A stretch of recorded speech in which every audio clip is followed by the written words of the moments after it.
Welcome, dear listener, to another quiet wander through the pages of history. Tonight, we'll be exploring a forgotten chapter of ancient life, one that still echoes softly through time. Whether you're settling in with a warm drink or already wrapped in blankets, thank you for letting my voice keep you company tonight. Before we begin, I'd love to know, where are you listening from, and what time of day is it for you? Are you hearing this as the sun rises, or are you, like me, surrounded by the hush of nighttime? If the idea of gentle stories from long ago helps ease your mind, I'd be so grateful if you'd subscribe. There are many more journeys waiting for us just beyond the veil of sleep. This isn't some fairy tale or Hollywood fantasy. This is the true story of Roxolana, a woman whose very existence shattered every expectation of what was possible in the 16th century Ottoman Empire. By the end of this video, you'll understand exactly how she accomplished the impossible and why her story still matters today. But here's what makes this story absolutely mind-blowing. Roxolana didn't just influence one sultan. She didn't just survive in the cutthroat world of the Ottoman court. She completely revolutionized how power worked in one of the most powerful empires the world has ever seen. And she did it all while breaking rules that had stood for over 200 years. My name is Sarah, and I've spent years studying the most fascinating women in history. These are the stories of women who refused to accept the limitations placed on them by their time period. And trust me, after you hear Roxolana's story, you'll never look at power the same way again.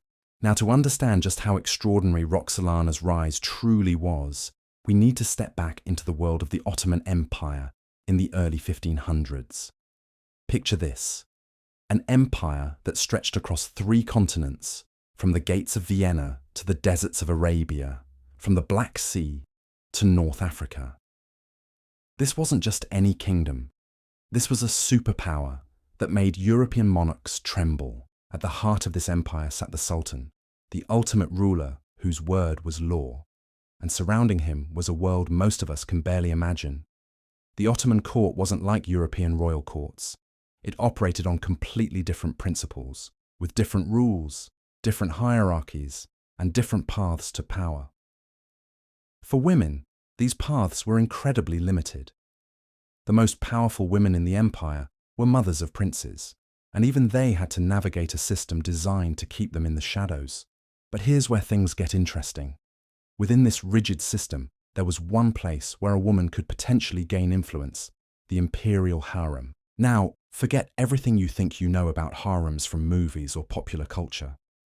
The Ottoman imperial harem wasn't some pleasure palace filled with dancing girls.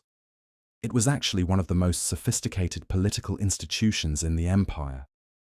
Think of it as a combination of finishing school, political training ground, and the ultimate ladder to power, all rolled into one.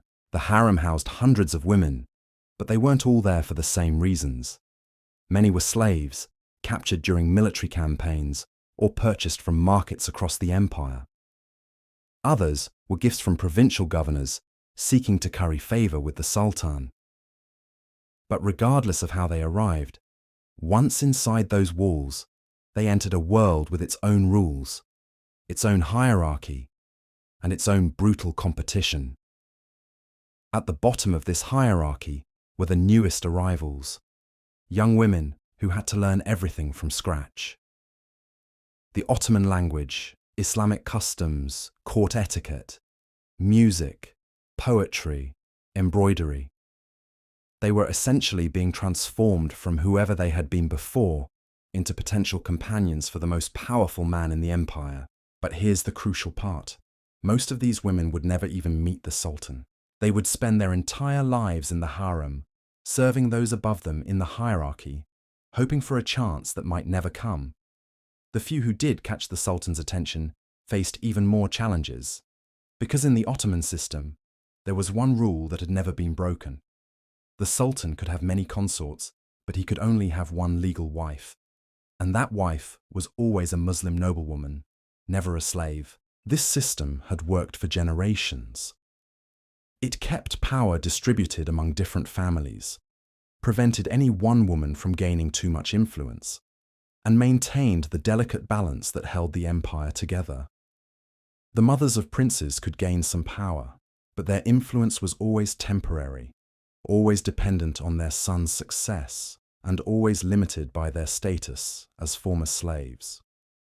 Into this world, sometime around 1520, came a young woman, whose real name we don't even know for certain. History remembers her as Roxolana, though that name itself tells a story. It means the Russian woman, suggesting she came from the lands of Ruthenia, in what is now Ukraine. But her original name, her family, her childhood, all of that was stripped away the moment she was captured and sold into slavery. Imagine being torn from everything you've ever known. Your family, your language, your customs, your very identity, all gone in an instant. You're marched hundreds of miles to a foreign land, sold in a marketplace like a piece of property, and then thrust into a world where you understand nothing and no one. But Roxolana was different. From the very beginning, something set her apart from the other young women who arrived at the imperial harem around the same time. It wasn't just her striking red hair, though that certainly made her memorable in a world where most women had dark features. It wasn't just her intelligence, though she was clearly brilliant. It was something harder to define, something that would only become clear as her story unfolded. The early years in the harem were crucial. This was where futures were made or destroyed, where young women either learned to navigate the complex web of relationships and rivalries, or they disappeared into obscurity forever. Roxolana threw herself into this world with a determination that impressed even her instructors. She mastered Ottoman Turkish with remarkable speed. She learned to read and write, skills that many women of her time, even noble women, never acquired. She studied Islamic law and theology, understanding that knowledge was power in this deeply religious empire. She learned music and poetry, arts that could help her stand out in a crowd of beautiful faces. But most importantly, she learned to observe. She watched how power moved through the harem. She studied the women who had influence and those who didn't. She began to understand that survival in this world required more than just beauty or intelligence. It required strategy. The harem had its own internal politics, as complex and dangerous as any royal court. There were alliances and betrayals, friendships, and bitter rivalries. The older women, those who had been there for years, guarded their positions jealously. They had seen countless young women arrive with dreams of catching the Sultan's eye, only to fade into the background when newer, younger faces appeared. For most of these women, the ultimate goal was simple: gain the Sultan's favor, bear him a son, and hope that son might one day inherit the throne. It was a long shot, but it was the only path to real power available to them. The mothers of princes held special status in the harem. They were given their own apartments, their own servants, their own income. If their son became sultan, they could become the most powerful woman in the empire. But even this path had its limitations. A mother's power was always dependent on her son. If he died young, if he fell out of favor, if another prince proved more capable, she could lose everything overnight. And throughout all of this, she remained what she had always been: a former slave, never able to marry the sultan, never able to claim the ultimate prize of becoming his legal wife and empress. This was the world Roxolana entered, and these were the rules she was expected to follow. But as she observed and learned, as she grew more confident in her understanding of how this system worked, she began to see something that others had missed. She began to see not just how things were, but how they could be different. The Sultan at this time was Suleiman, later known to history as Suleiman the Magnificent. He had recently ascended to the throne, young, ambitious, and already showing signs of the greatness that would define his reign. He was expanding the empire, leading military campaigns that struck fear into the hearts of European rulers, and transforming Constantinople into one of the most beautiful cities in the world. When Suleiman first noticed the red-haired woman from Ruthenia, it seemed like just another typical attraction between a sultan and one of his concubines. She was beautiful, intelligent, and charming. She could make him laugh with her wit and engage him in conversation about poetry and philosophy. In a world where the Sultan was surrounded by people who told him only what they thought he wanted to hear, Roxolana offered something different: genuine companionship. But what started as attraction slowly began to transform into something unprecedented in Ottoman history. Suleiman wasn't just drawn to Roxolana physically. He began to value her opinions, to seek her counsel, to include her in conversations about matters of state. This was dangerous territory. Sultans were expected to maintain emotional distance from their concubines, to treat them as interchangeable pleasures rather than true partners. As months turned into years, something even more extraordinary happened. Suleiman began to neglect his other concubines, in a system designed around the principle that the Sultan would father children with multiple women to ensure the succession and maintain balance among different factions. He was focusing his attention on just one woman. The harem began to whisper. The court officials grew concerned. This wasn't how things were supposed to work. A sultan who became too attached to one woman upset the delicate balance that kept the empire stable. But Suleiman seemed oblivious to these concerns, or perhaps he simply didn't care. And Roxolana, she was playing a game no woman had ever dared to play before. She wasn't just trying to bear the sultan a son and hope for the best. She wasn't content to accept the limitations that had constrained every woman before her. She was systematically, carefully, brilliantly positioning herself for something that everyone believed was impossible.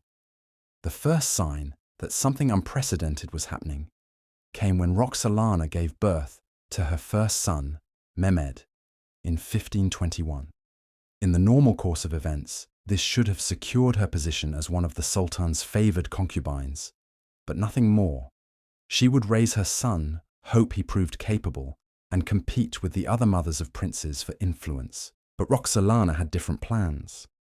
Instead of accepting the traditional role of a prince's mother, she began to consolidate her influence in ways that shocked the Ottoman establishment.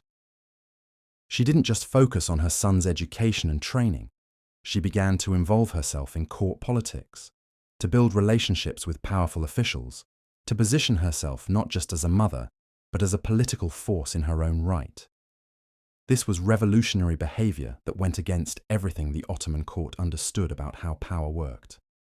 But Roxolana wasn't finished. She was just getting started. What made her approach so brilliant was that she understood something fundamental about power that most people miss entirely. Power isn't just about titles or official positions. Real power comes from becoming indispensable to the person who holds ultimate authority. And that's exactly what Roxolana set out to do. While other concubines focused on their beauty, their charm, their ability to please the Sultan in traditional ways, Roxolana made herself useful in ways no woman had ever attempted before. She began to serve as Suleiman's confidant, his advisor, his closest companion. When he faced difficult decisions about military campaigns, she offered insights. When he dealt with rebellious governors, she provided counsel. When he struggled with the complexities of ruling such a vast empire, she became his sounding board. This wasn't just pillow talk or casual conversation.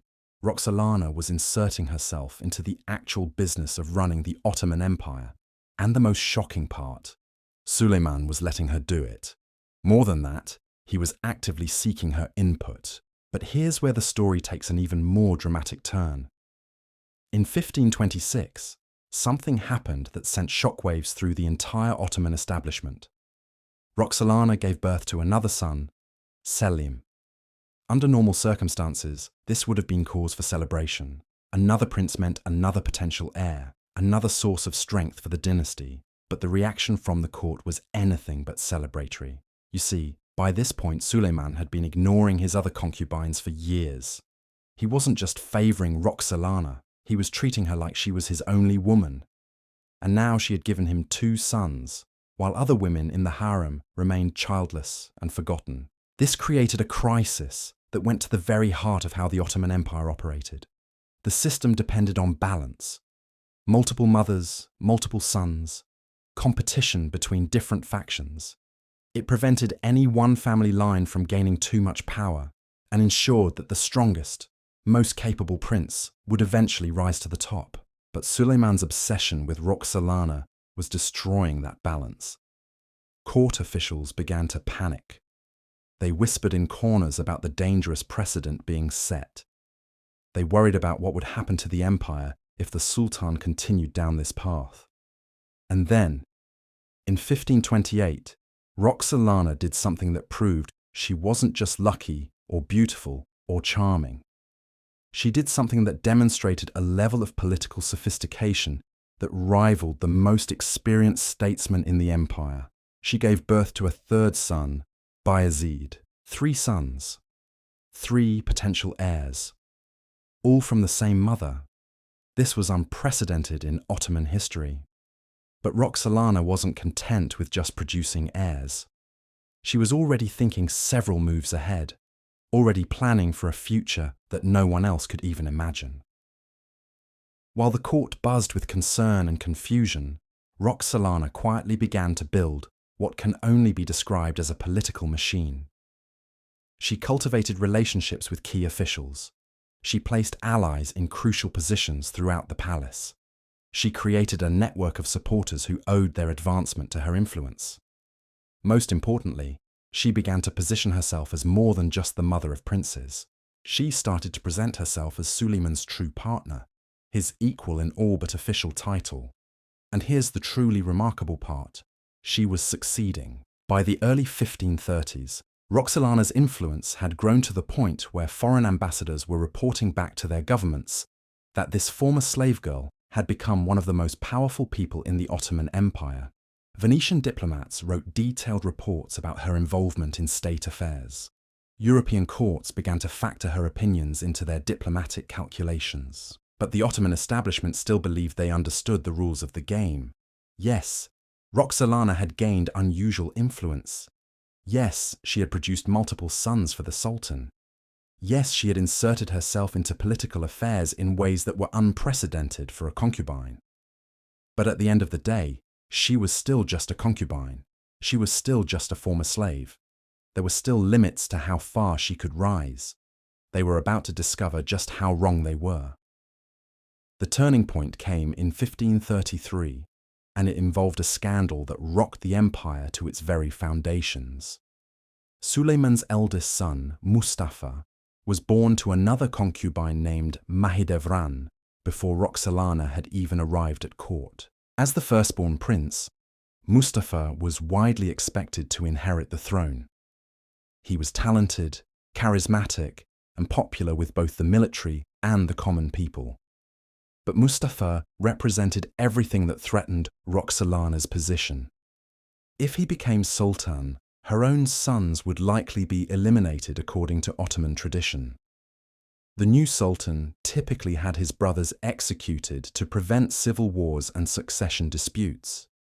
This wasn't cruelty for its own sake. It was a brutal but effective way of maintaining stability in an empire that stretched across 3 continents. So when rumors began to circulate that Mustafa was becoming too ambitious, too eager to claim power while his father was still alive, Roxolana saw an opportunity. But what she did next revealed the full extent of her political genius and her utter ruthlessness. Instead of directly attacking Mustafa, which would have been obvious and potentially dangerous, Roxolana began a campaign of subtle manipulation that would make Machiavelli proud. She didn't spread rumors herself. Instead, she created situations where others would spread rumors for her. She didn't make accusations directly. Instead, she planted seeds of doubt that grew into suspicions in other people's minds. The details of exactly how she orchestrated Mustafa's downfall are still debated by historians, but the results were undeniable. By 1536, Suleiman had become convinced that his eldest son was plotting against him. The young prince, who had once been the clear heir to the throne, was now viewed with suspicion and distrust. But even as she was eliminating threats to her son's future, Roxolana was planning something that would shock the world, something that would break every rule, overturn every tradition, and change the course of Ottoman history forever. The signs were there for those who knew how to read them. Roxolana had stopped referring to herself by her slave name. She had begun signing letters and documents with new titles that suggested a status no concubine had ever claimed. She had started appearing at official ceremonies in ways that suggested she was more than just another member of the harem, and then came the announcement that changed everything. In 1534, word spread through the palace like wildfire. Suleiman the Magnificent, Sultan of the Ottoman Empire, commander of the faithful, shadow of God on earth, had done something that no Ottoman sultan had ever done before. He had married his concubine, not just any marriage, not a secret ceremony or a private exchange of vows. This was an official, public, legally binding marriage that elevated Roxolana from slave to empress, from concubine to wife, from powerless outsider to the second most powerful person in the empire. The shockwaves were immediate and devastating. Court officials who had spent their entire careers navigating the established rules of Ottoman politics suddenly found themselves in uncharted territory. Foreign diplomats scrambled to understand what this meant for their relationships with the empire. The entire social order that had governed the Ottoman world for centuries had just been turned upside down. But perhaps the most shocked person of all was Mahidevran, the mother of Prince Mustafa. For years, she had been the senior concubine, the mother of the heir apparent, the woman who seemed destined to become the most powerful woman in the empire when her son took the throne. Now, suddenly, she found herself outranked by a woman who had started as a mere slave. The transformation was complete, but Roxolana's story was far from over. In fact, the most dramatic chapters were still to come, because becoming Empress was just the beginning of what she had planned. Now that she had official status, now that she was legally married to the Sultan, now that she had broken the ultimate barrier that had constrained every woman before her, Roxolana could begin to implement the rest of her vision. And what she did next would prove that her ambitions extended far beyond personal advancement. She was about to reshape the very nature of power in the Ottoman Empire, to create a new model of female authority that would influence the course of history for generations to come. The slave girl from Ruthenia had become an empress, but that was just the first step in a plan that would make her one of the most influential women who ever lived. The marriage ceremony itself was a spectacle unlike anything the Ottoman court had ever witnessed. Traditionally, sultans married in private affairs, often for political alliances with other royal families. But Suleiman's marriage to Roxolana was a public declaration, a statement that this union represented something entirely new in Ottoman history. The ceremony combined Ottoman traditions with innovations that reflected Roxolana's unique position. She wore robes of gold and purple, colours reserved for the highest ranks of imperial authority. The wedding feast lasted for days, with celebrations that rivaled those held for military victories. Foreign ambassadors were invited to witness the event, sending the message across Europe and beyond that this marriage was to be taken seriously by the international community. But beyond the pageantry and symbolism, the marriage had immediate practical consequences that rippled through every level of Ottoman society. Overnight, Roxolana's status changed from that of a favoured concubine to that of an official partner in ruling the empire. Her apartments in the palace were expanded and redecorated to reflect her new rank. Her personal staff was increased, and she was assigned her own treasury and administrative apparatus. Most significantly, her sons' positions in the line of succession were now unquestionably secure. As the legitimate children of the Sultan's legal wife, they held advantages that no other princes could claim. This wasn't just about titles and ceremonies. In the brutal world of Ottoman succession politics, legitimacy could mean the difference between inheriting an empire and losing one's life. The reaction from the traditional Ottoman elite was swift and brutal. These were men whose families had served sultans for generations, who understood power through the lens of established precedent, who believed that certain boundaries simply could not be crossed. To them, Suleiman's marriage to Roxolana wasn't just unprecedented, it was dangerous. The Grand Vizier, Ibrahim Pasha, who had been Suleiman's closest friend and advisor since childhood, found himself in an impossible position. He had watched Roxolana's rise with growing concern, understanding better than most what her influence meant for the traditional power structures of the empire. Now, with her elevation to Empress, he faced a rival whose authority came directly from the Sultan himself. Ibrahim had built his career on being Suleiman's most trusted confidant, the man who translated the Sultan's will into action across the vast empire. But Roxolana's new position threatened that special relationship. She now had official standing to offer counsel, to influence decisions, to shape policy in ways that no woman had ever been permitted to do. The tension between Ibrahim and Roxolana became one of the defining political dramas of the 1530s. On the surface, both maintained the elaborate courtesies required by Ottoman protocol.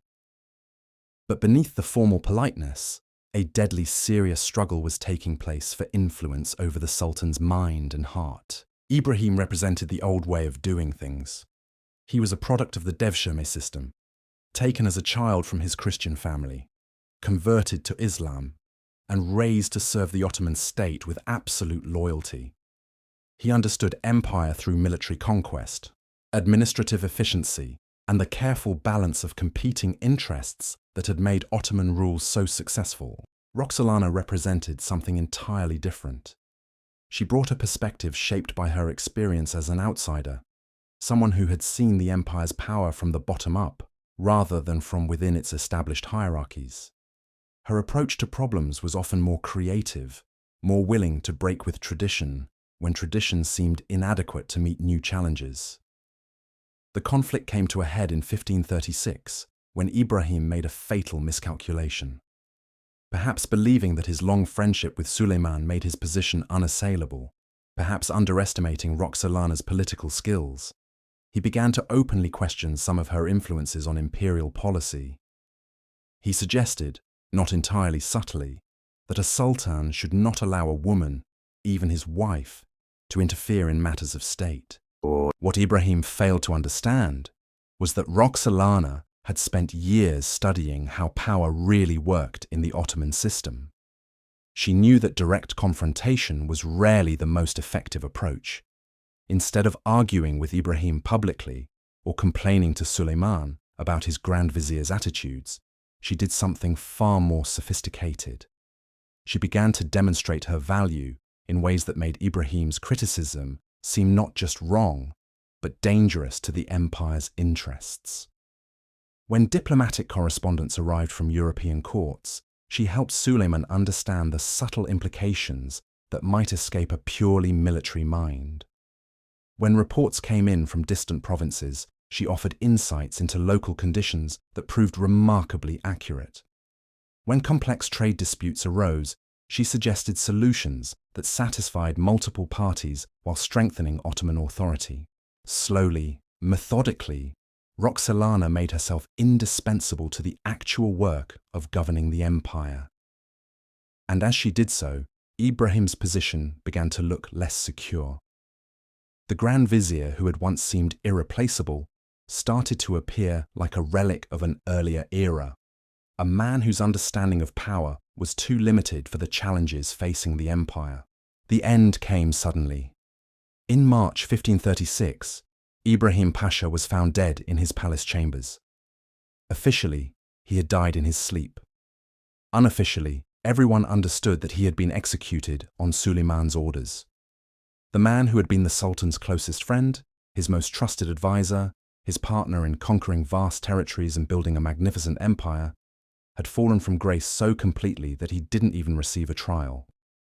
The message was clear to everyone in the Ottoman court. The old rules no longer applied.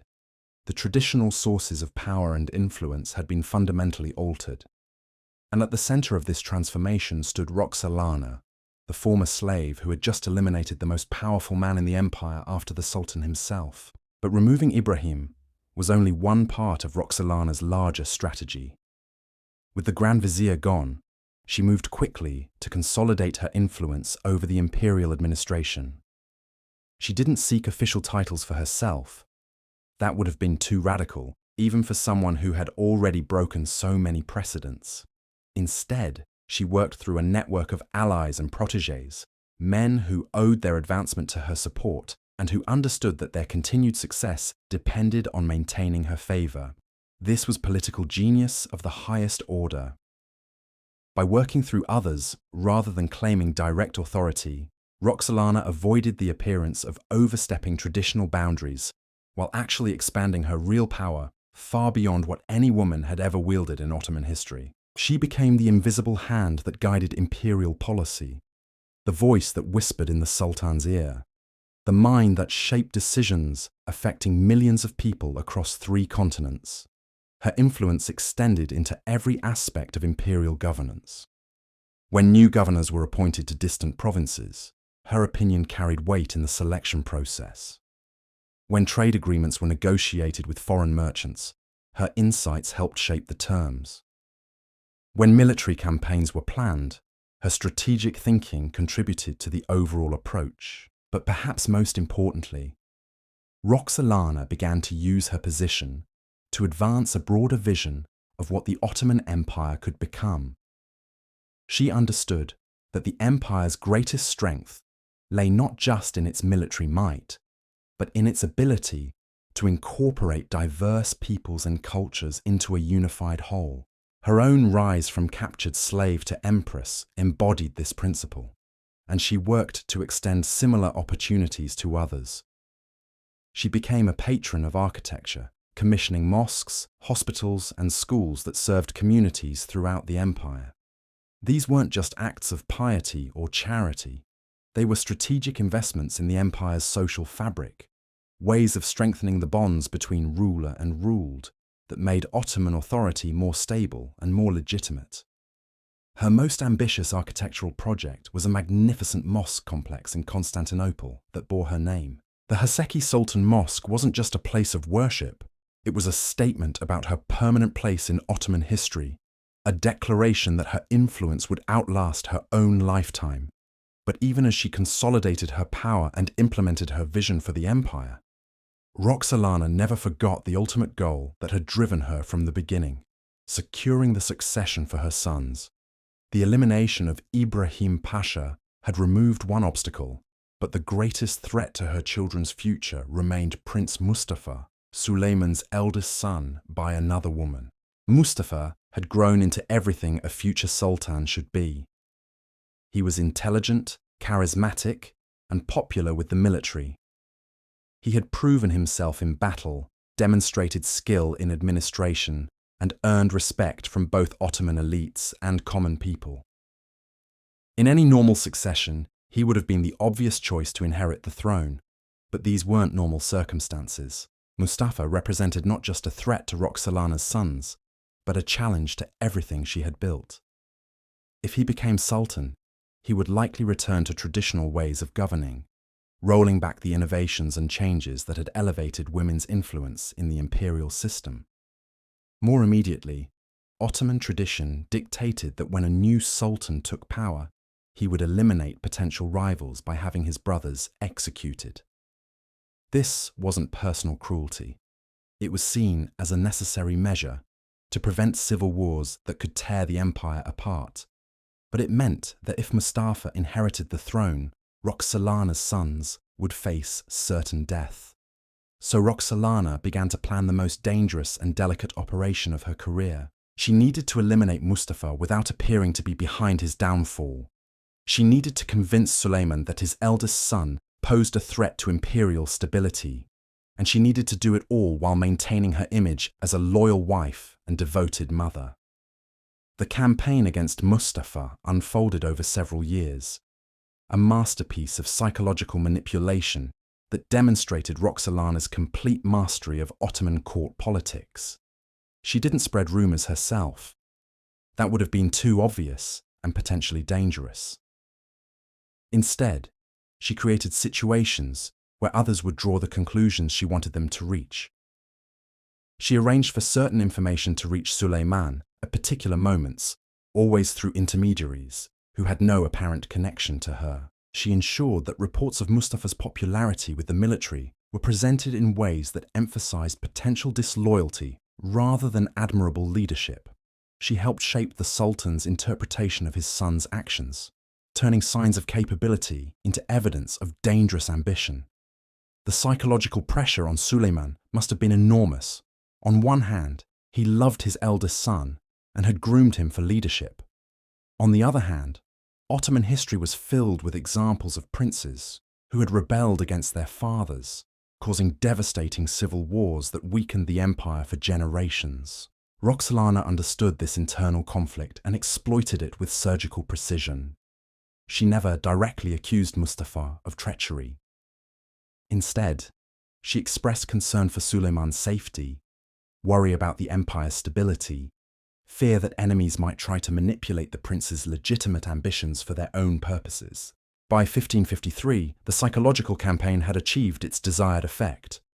Suleiman had become convinced that Mustafa posed a genuine threat to his authority and to the empire's security.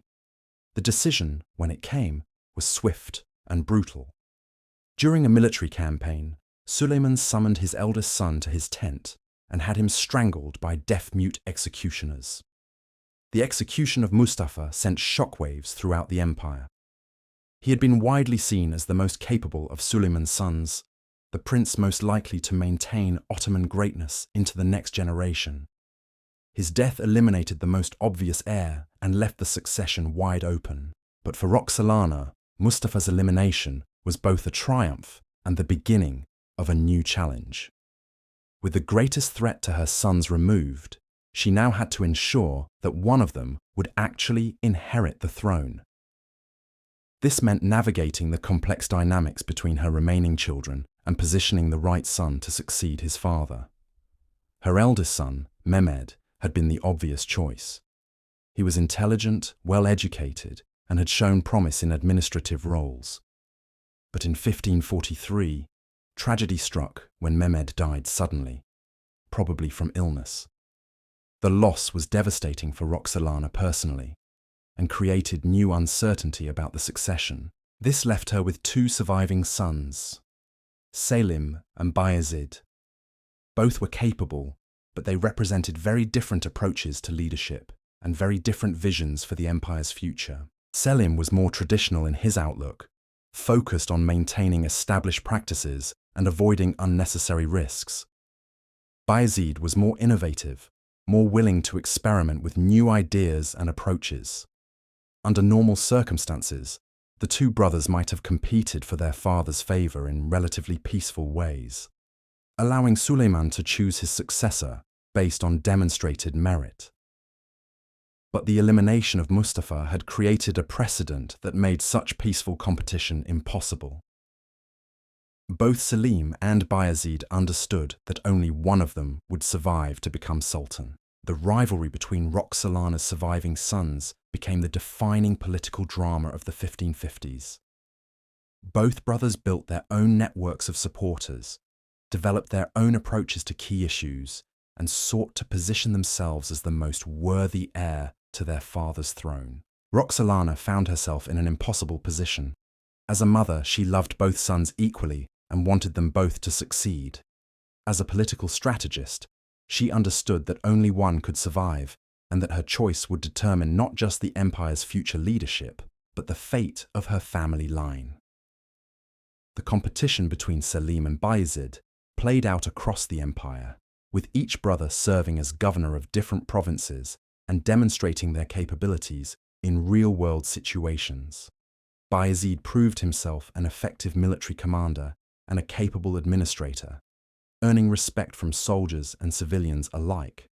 Selim showed different strengths, particularly in diplomatic and cultural affairs. But as the rivalry intensified, it became clear that Bayezid was emerging as the more popular choice among many Ottoman elites and military commanders. His energy, charisma, and innovative thinking reminded many people of Suleiman himself in his younger years. If popular support had been the deciding factor, Bayezid might well have been chosen as the next sultan. However, Roxolana understood something that her younger son did not. Popular support could be dangerous as well as beneficial.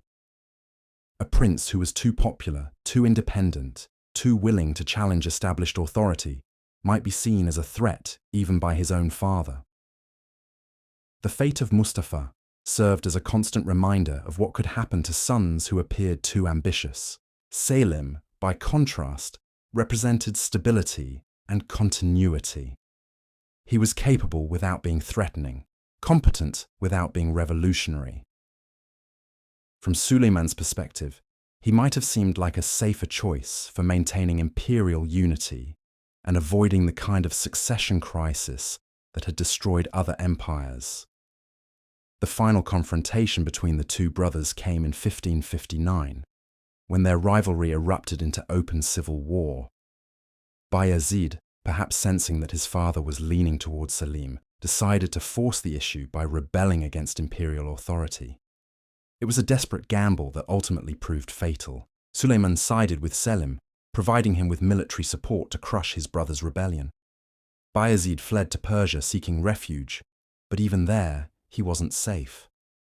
Through diplomatic pressure and probably bribery, Suleiman arranged for his younger son to be executed by Persian authorities in 1561. The death of Bayezid left Selim as the sole surviving heir, ensuring his succession when Suleiman died in 1566. But it also marked the end of Roxolana's direct involvement in Ottoman politics.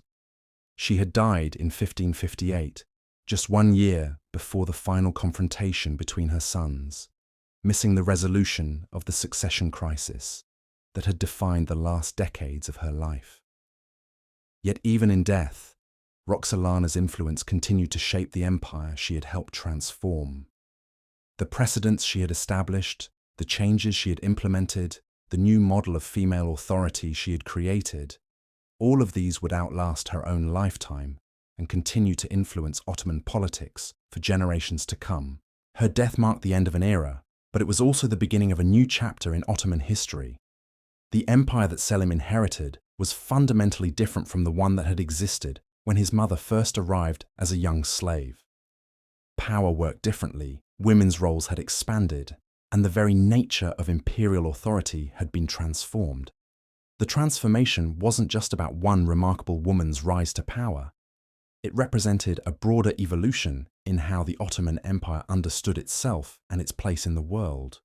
Roxolana had proven that talent and intelligence could triumph over birth and tradition, that outsiders could become insiders, that the empire's greatest strength lay in its ability to adapt and change.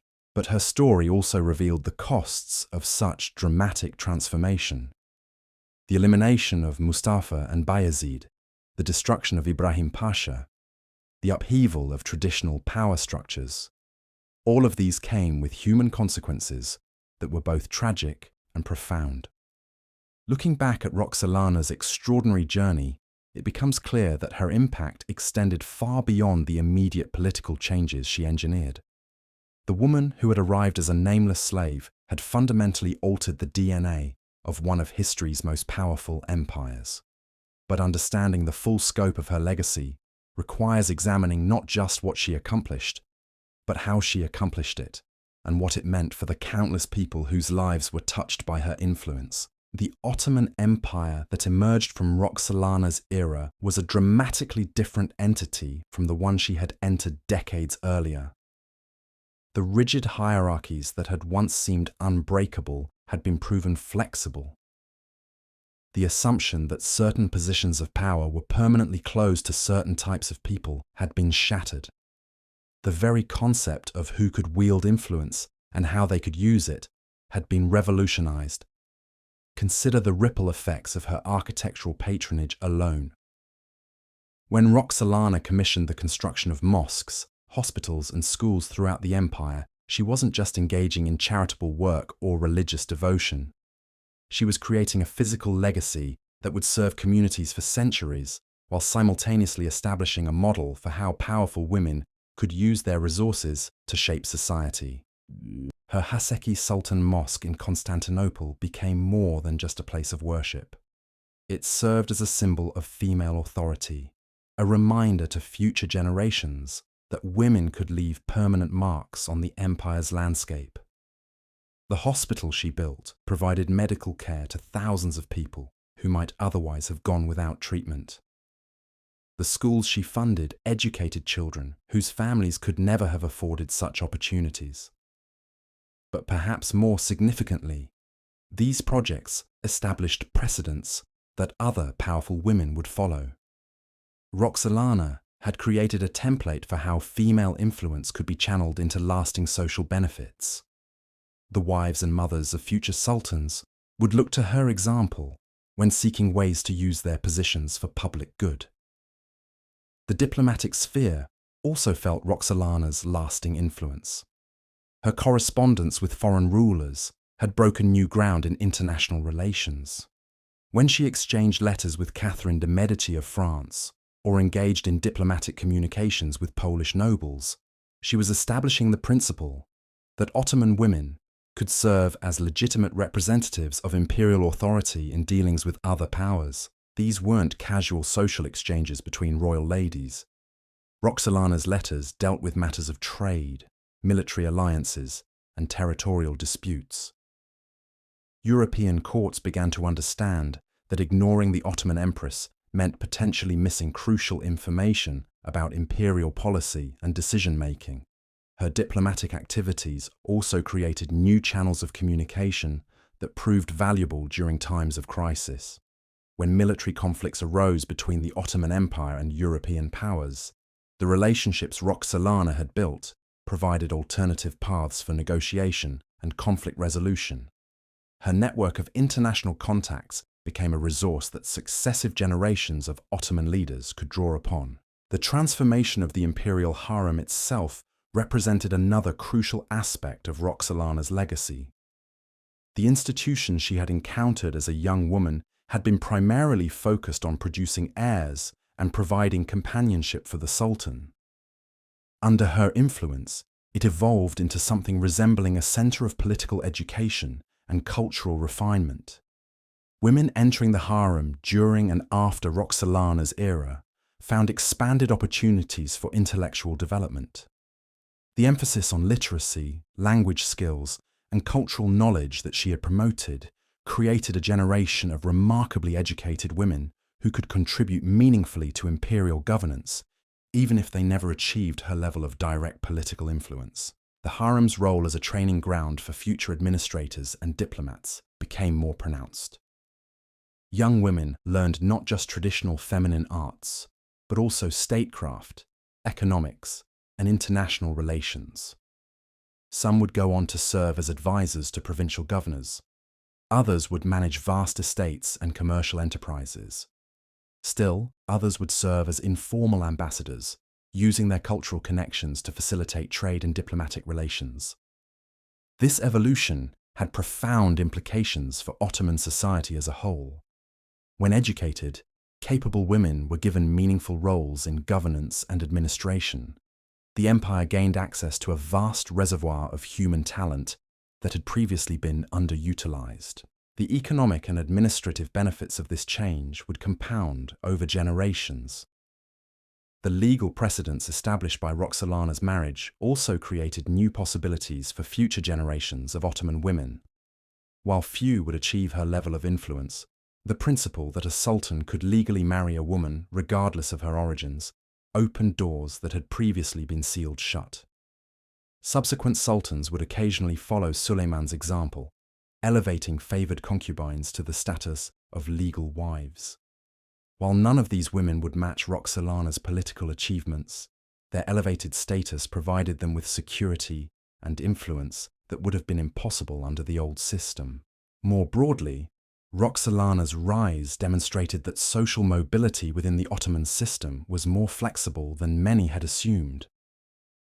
Her transformation from slave to empress provided inspiration and practical proof that dramatic advancement was possible for those with sufficient intelligence, determination, and strategic thinking.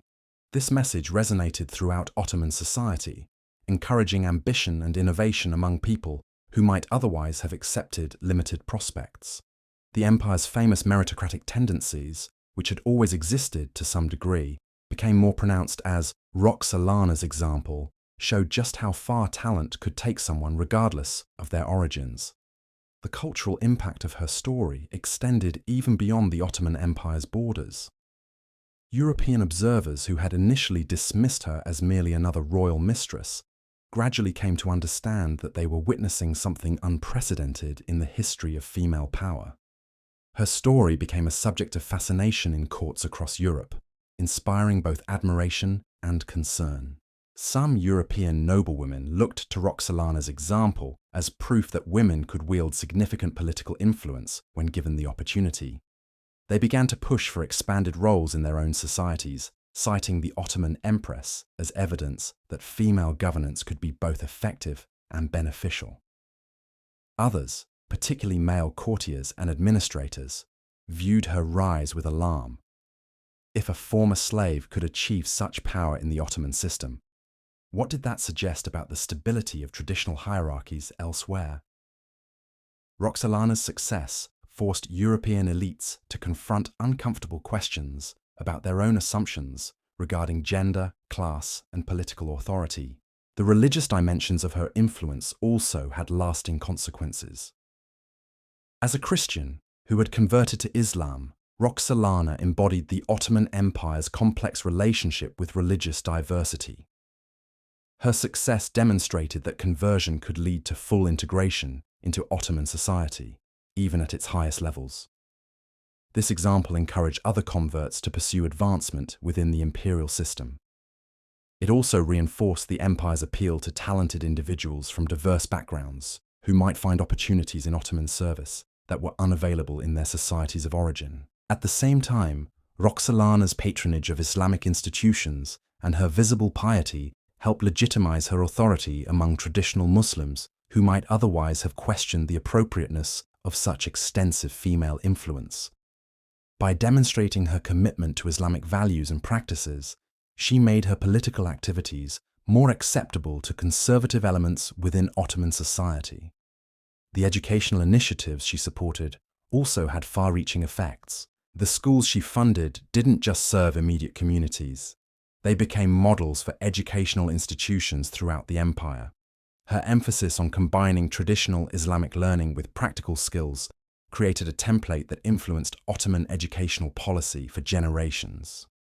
Students who benefited from these educational opportunities went on to serve in various capacities throughout the empire. Some became religious scholars and judges. Others pursued careers in trade and commerce. Still others entered imperial service as administrators and diplomats. The network of educated individuals created by Roxolana's educational patronage contributed to the empire's administrative capacity and cultural vitality for decades after her death. The economic implications of her influence were equally significant. Roxolana's involvement in trade policy and commercial regulation helped shape an economic environment that encouraged entrepreneurship and innovation. Her understanding of international markets and trade relationships contributed to policies that strengthened the Ottoman economy during a crucial period of global expansion. The commercial networks she helped establish or support created lasting trading relationships that benefited Ottoman merchants and craftsmen for generations. Her diplomatic correspondence often dealt with trade disputes and commercial agreements, and her insights helped resolve conflicts that might otherwise have disrupted profitable economic relationships. The workshops and manufacturing facilities that operated under her patronage also established precedents for female involvement in economic activities. Women who observed her example began to pursue their own commercial ventures, contributing to a gradual expansion of female economic participation that strengthened the empire's overall prosperity. Perhaps most importantly, Roxolana's story demonstrated the power of strategic thinking and long-term planning in achieving seemingly impossible goals. Her rise wasn't the result of luck or circumstance. It was the product of careful observation, methodical preparation, and brilliant execution of a comprehensive strategy. This lesson had implications far beyond the specific circumstances of her own life. Throughout the Ottoman Empire, ambitious individuals began to study her methods and apply her principles to their own pursuits. The importance of education, the value of building strategic relationships, the necessity of understanding how power actually worked rather than how it appeared to work. These became recognized principles of advancement within Ottoman society. Her example also highlighted the importance of adaptability and innovation in navigating complex political environments. Roxolana had succeeded not by following established patterns, but by recognizing when those patterns were inadequate and creating new approaches to achieve her objectives. This innovative mindset became part of her legacy, encouraging future generations of Ottoman leaders to question assumptions and explore new possibilities, rather than simply accepting traditional limitations. The military implications of her influence, while less direct than her political and cultural impacts, were nonetheless significant. Her involvement in strategic planning and her insights into international relations contributed to military successes that strengthened the empire's position relative to its rivals. Her understanding of European political dynamics, gained through her diplomatic correspondence and intelligence networks, provided valuable information for military planning. Her ability to assess the strengths and weaknesses of potential enemies and allies helped inform strategic decisions that affected the outcomes of major conflicts.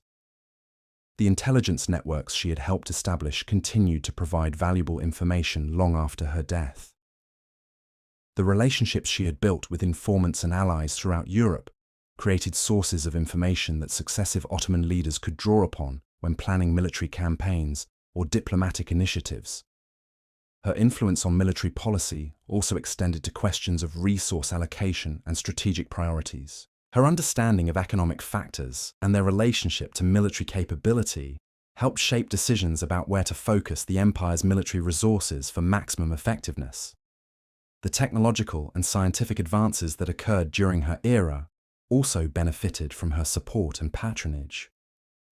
Her interest in practical applications of knowledge led her to support scholars and inventors whose work contributed to Ottoman technological capabilities. The medical facilities she funded became centers for the development and dissemination of medical knowledge. The scholars who worked in these institutions made advances in surgical techniques, pharmaceutical preparations, and public health practices that improved medical care throughout the empire.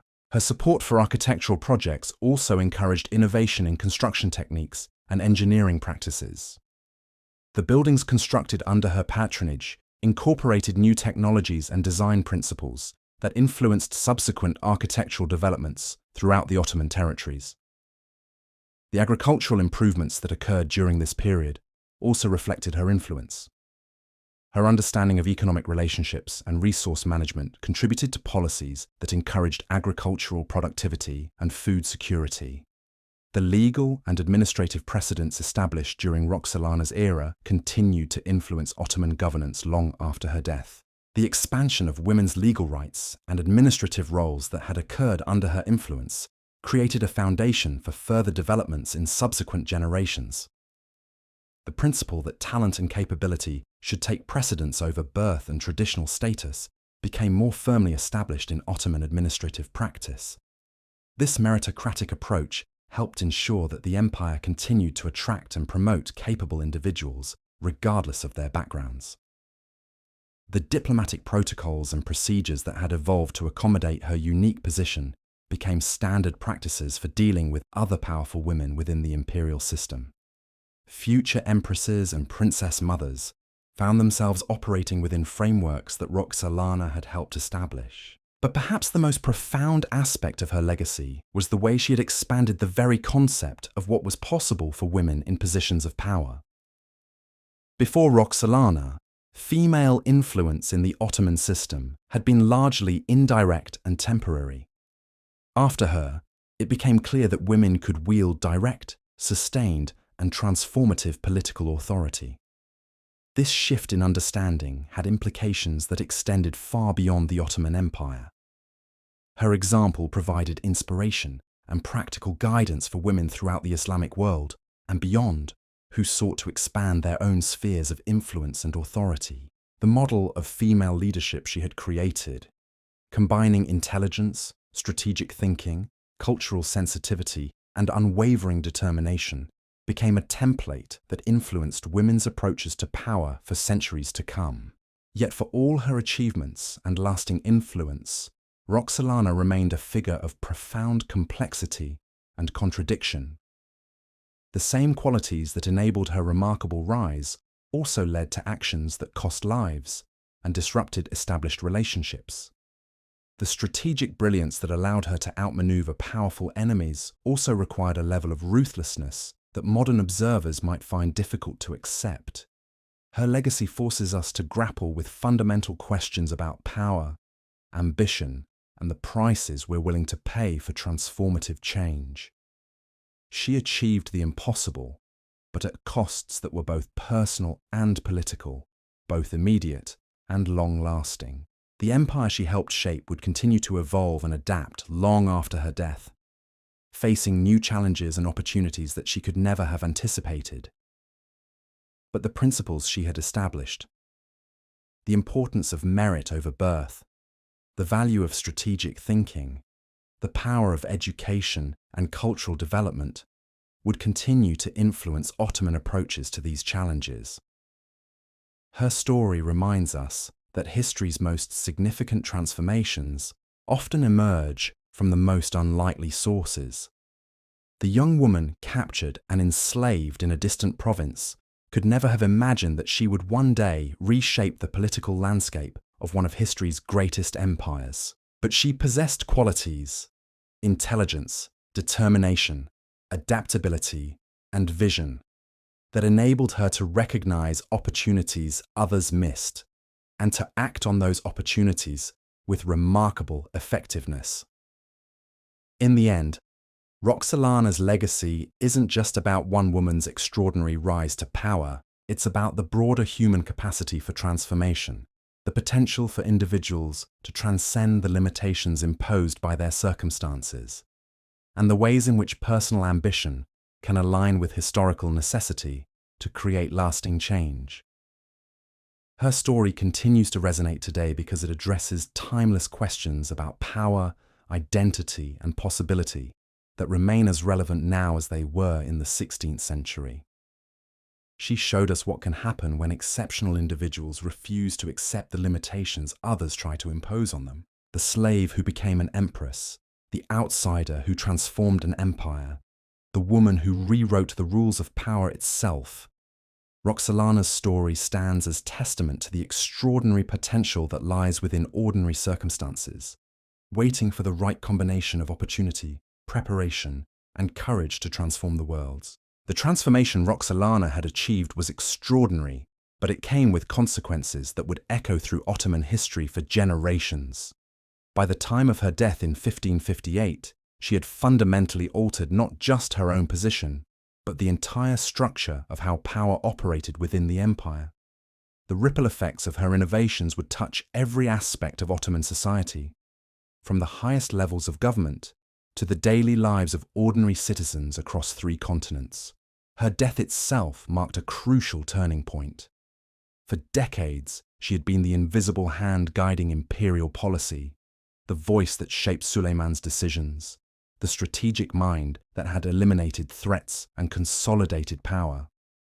With her gone, the empire faced a period of adjustment as various factions sought to fill the vacuum her absence had created.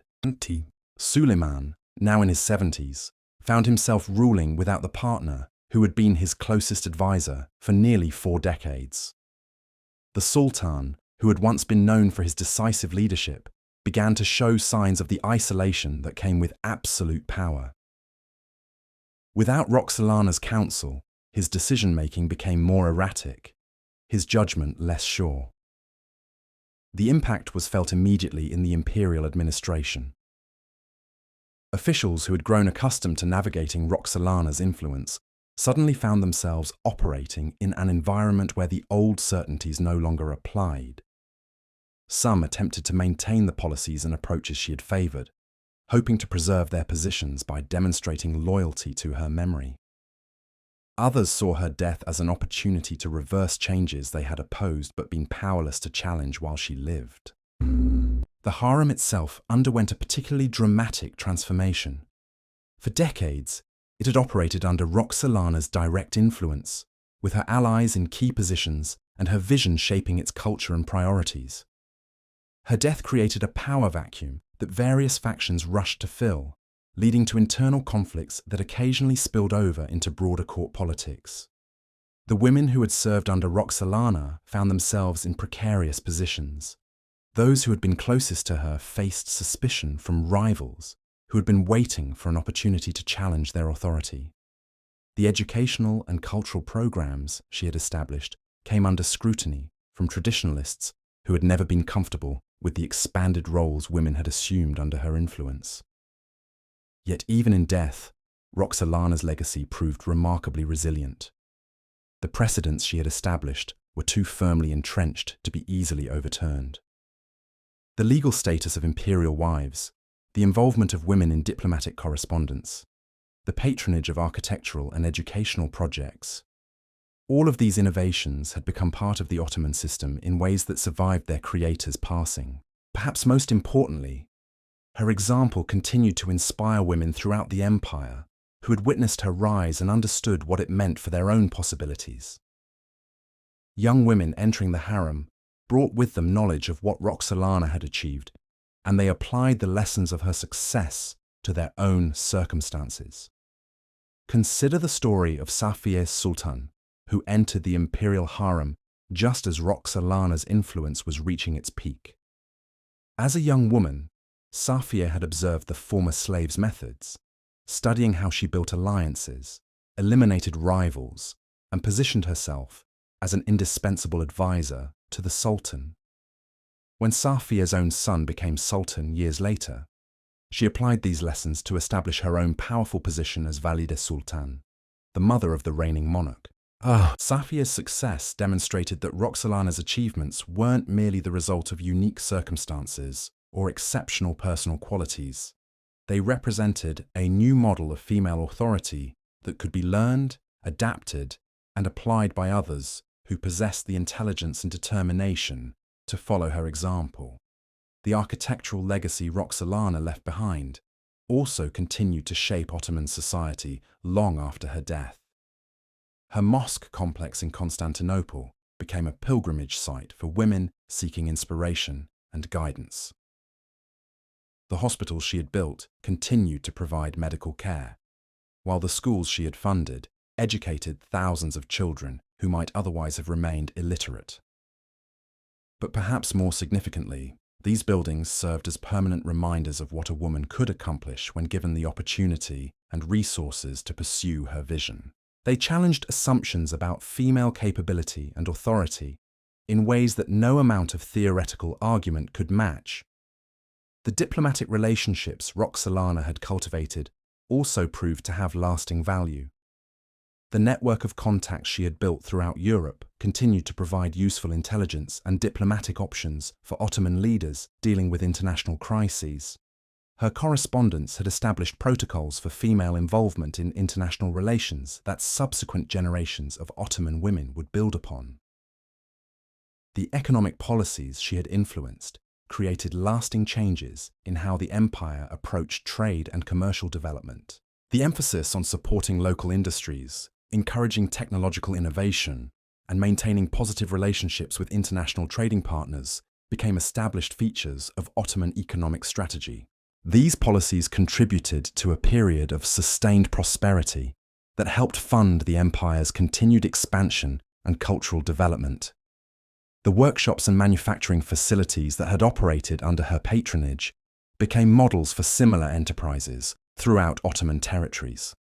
The educational initiatives she had supported also had far-reaching consequences that extended well beyond their immediate beneficiaries.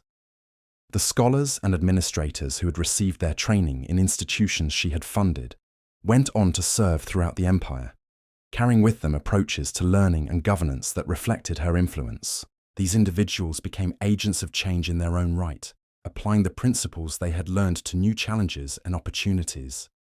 Their work helped spread innovations in administration, law, medicine, and other fields that strengthened the empire's overall capabilities. The legal precedents established during Roxolana's era also proved to have lasting significance.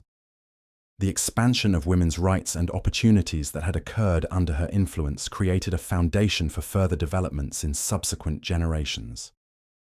While progress was often slow and uneven, the principle that women could play meaningful roles in governance and administration had been firmly established. This shift had practical implications for how the empire utilized its human resources.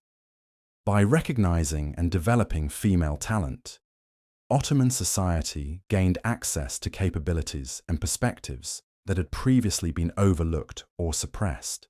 The cumulative effect of this change contributed to the empire's continued vitality and adaptability.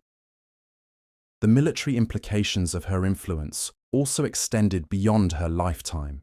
The strategic insights she had provided, the intelligence networks she had helped establish, and the diplomatic relationships she had cultivated continued to benefit Ottoman military planning and operations. The information-gathering systems she had developed proved particularly valuable during conflicts with European powers. The contacts she had made throughout European courts provided ongoing sources of intelligence about enemy capabilities and intentions. Her understanding of economic factors and their relationship to military strength also influenced how the empire allocated resources for defense and expansion.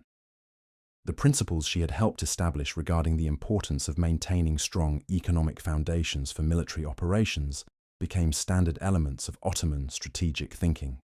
The cultural impact of her story extended throughout the Islamic world and beyond. Her rise from slavery to supreme authority provided inspiration for women facing their own challenges with limited opportunities and restricted roles. Her example demonstrated that dramatic social advancement was possible for those who combined intelligence with determination and strategic thinking. This message resonated particularly strongly in societies where women faced similar constraints and limitations. Her story became a source of hope and practical guidance for women seeking to expand their own spheres of influence and authority. The religious dimensions of her legacy also had lasting significance. Her successful integration into Ottoman Islamic society, despite her Christian origins, reinforced the empire's appeal to talented individuals from diverse backgrounds. Her visible piety and support for Islamic institutions helped establish models for how converts could demonstrate their commitment to their adopted faith.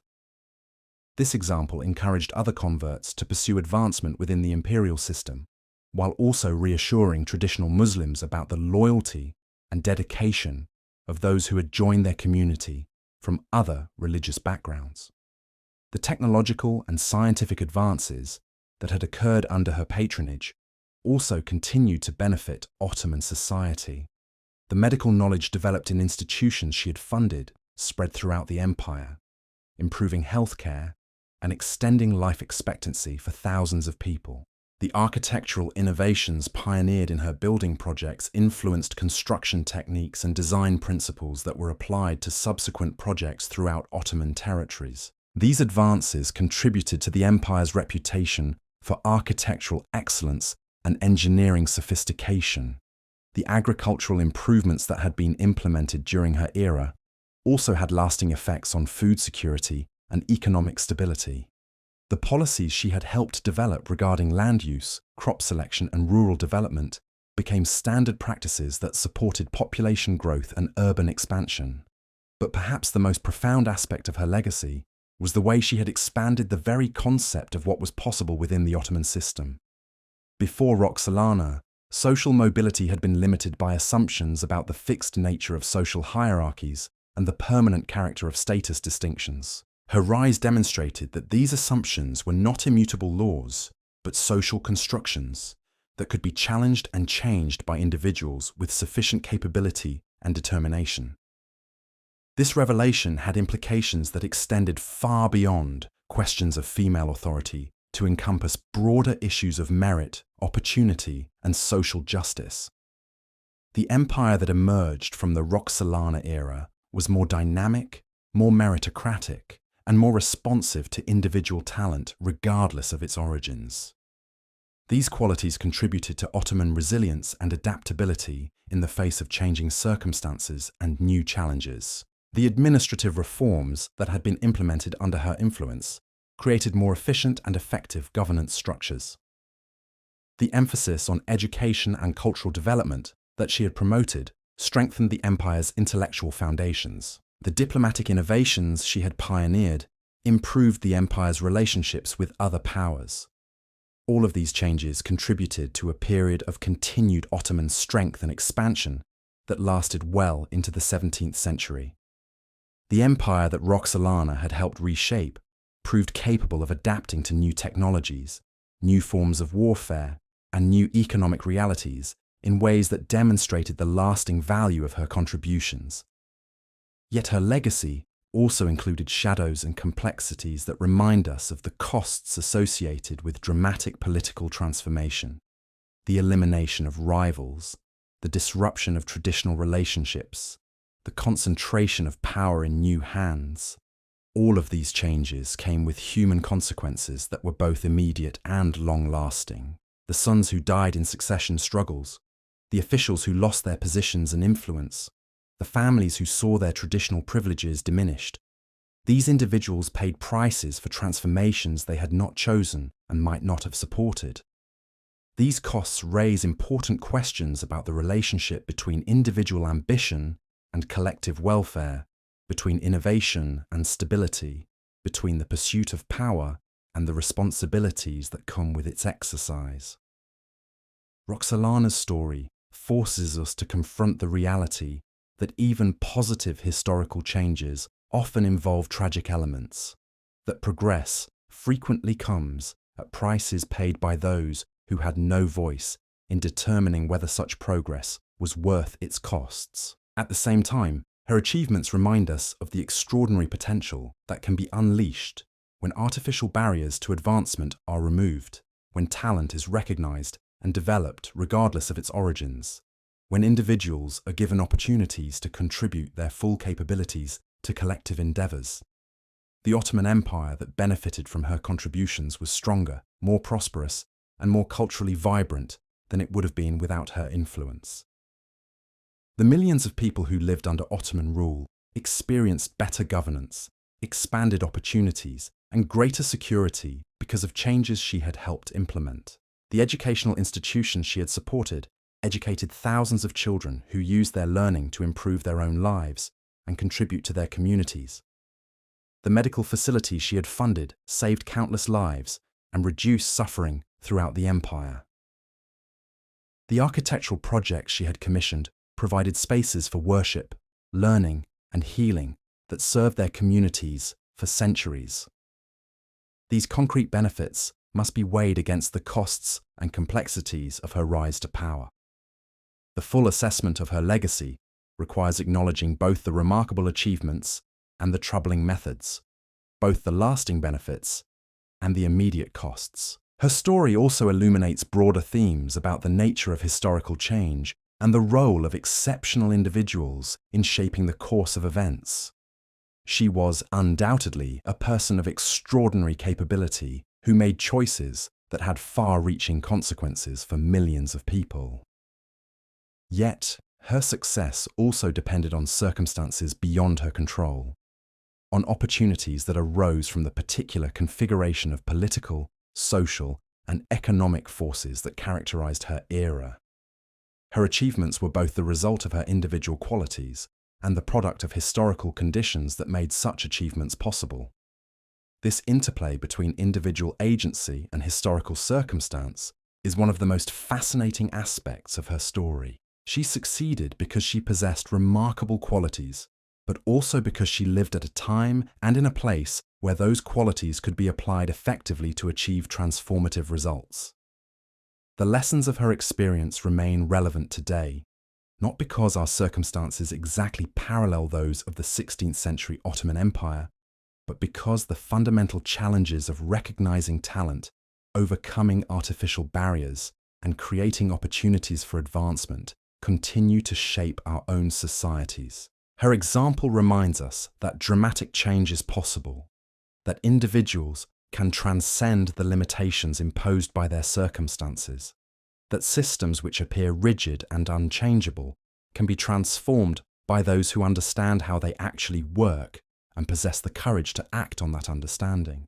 The slave who became an empress, the outsider who transformed an empire, the woman who rewrote the rules of power itself, Roxolana's story continues to inspire because it demonstrates the extraordinary potential that lies within ordinary circumstances, waiting for the right combination of opportunity, preparation, and determination to change the world. Her legacy lives on not just in the specific changes she implemented, but in the broader principle she embodied, that human potential should not be constrained by artificial limitations, that talent and capability deserve recognition regardless of their origins, and that individuals who refuse to accept the boundaries others try to impose on them can achieve things that seem impossible to those who accept conventional wisdom about what is possible. As we consider her remarkable journey from captivity to supreme authority, we are reminded that history's most significant transformations often emerge from the most unexpected sources, carried out by individuals who possess the vision to see beyond present circumstances and the determination to act on that vision despite overwhelming obstacles. The woman who changed an empire continues to challenge us to examine our own assumptions about power, possibility, and the untapped potential that exists within every society, waiting for the right circumstances and the right individuals to unlock its transformative power. In understanding the full scope of Roxolana's transformation of the Ottoman Empire, we must examine how her influence extended into the most intimate aspects of imperial governance. After her death, the systems she had created continued to operate, but they began to evolve in ways that revealed both the strength and the fragility of the changes she had implemented. The succession crisis that had consumed the final years of her life ultimately resolved in favor of her son Selim, but his ascension to the throne in 1566 brought with it new challenges that tested every aspect of the political framework she had constructed. Selim II, known to history as Selim the Sot due to his fondness for wine, represented a very different type of leader than his father Suleiman had been. Where Suleiman had been a hands-on ruler who personally led military campaigns and involved himself in the details of administration, Selim preferred to delegate authority while focusing on cultural and artistic pursuits. This shift in leadership style created opportunities for the networks Roxolana had established to demonstrate their resilience and adaptability. The most immediate beneficiary of this new dynamic was Selim's mother-in-law, a woman named Nurbanu Sultan, who had studied Roxolana's methods carefully and applied them to her own rise within the imperial hierarchy. Nurbanu had entered the harem as a young woman during Roxolana's peak years of influence, and she had observed firsthand how the former slave had built her power base. When Selim became sultan, Nurbanu found herself positioned to wield influence through her daughter, who was now the sultan's wife, and through her grandson, who would eventually inherit the throne. But rather than simply copying Roxolana's approach, Nurbanu adapted those methods to the new circumstances she faced. Where Roxolana had worked primarily through direct influence on Suleiman, Nurbanu developed a more complex system that operated through multiple channels simultaneously. She maintained close relationships with key administrative officials, cultivated diplomatic contacts throughout Europe, and established her own network of informants and allies that extended throughout the empire. Her approach reflected lessons learned from watching Roxolana's career. She understood that depending too heavily on influence with a single individual, even the Sultan himself, created vulnerabilities that could be exploited by rivals or eliminated by unexpected events. Instead, she built redundant systems that could continue operating even if one source of influence was compromised. The diplomatic correspondence that began during Nurbanu's era reveals the sophistication of this approach. Letters between the Ottoman court and European powers increasingly involved multiple participants, with the Sultan's mother, his wife, and various female relatives, all playing roles in international communications. This wasn't simply a matter of ceremonial courtesy. These women were discussing substantive issues of trade policy, military alliances, and territorial disputes. European courts found themselves dealing with a more complex Ottoman decision-making process that required understanding multiple perspectives and interests rather than focusing solely on the Sultan's preferences. The Venetian archives from this period contain detailed reports about Nurbanu's involvement in negotiations over trading rights in the Eastern Mediterranean.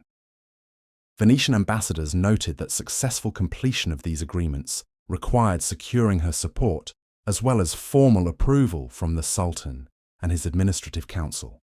French diplomatic records from the same era describe similar patterns in discussions about military cooperation against Habsburg forces. The French found that their traditional approach of negotiating directly with Ottoman military commanders was insufficient, without also engaging the female power networks that had become integral to imperial decision-making. These developments reflected the institutionalization of changes that had begun under Roxolana's influence. What had started as the exceptional rise of a single remarkable woman had evolved into a new model of governance that incorporated female authority as a standard feature rather than an extraordinary exception. The architectural projects initiated during this period provide another window into how Roxolana's legacy was being interpreted and extended. Nurbanu commissioned her own mosque complex in Constantinople, but her approach differed significantly from her predecessor's methods. Where Roxolana's architectural patronage had focused on establishing her permanent place in Ottoman history, Nurbanu's projects emphasized practical benefits for the communities they served. Her mosque complex included not just religious facilities, but also extensive commercial spaces, residential areas for scholars and students, and workshops for craftsmen and artisans. This approach reflected a more sophisticated understanding of how architectural patronage could be used to build political support. Rather than simply creating monuments to individual achievement, Nurbanu's projects created economic opportunities and social benefits that generated lasting loyalty among the people who benefited from them. The commercial spaces in her complex became centers of trade and manufacturing that provided employment for hundreds of families. The residential facilities attracted scholars and teachers whose work contributed to Constantinople's reputation as a center of learning. The workshops produced goods that were sold throughout the empire and exported to European markets. These projects generated revenue that funded additional charitable activities and public works. The income from commercial rents supported the maintenance of religious facilities, funded educational programs, and provided assistance to needy families throughout the surrounding neighborhoods. But the economic benefits were only part of the strategy. By creating spaces where people from different backgrounds and social classes interacted on a daily basis, these projects helped build social cohesion and political stability that strengthened the empire as a whole. The workshops brought together craftsmen from various ethnic and religious communities, encouraging the exchange of techniques and ideas that improved the quality of Ottoman manufactured goods. The commercial spaces created opportunities for merchants from different regions to establish business relationships that facilitated trade throughout the empire. The residential facilities for scholars created environments where intellectual development flourished, leading to advances in fields ranging from mathematics and astronomy to medicine and law. The scholars who worked in these institutions became resources for the broader community, providing education and expertise that improved decision-making at all levels of society. These developments demonstrated how the principles Roxolana had established could be adapted and expanded to create lasting benefits that extended far beyond the immediate interests of any individual leader.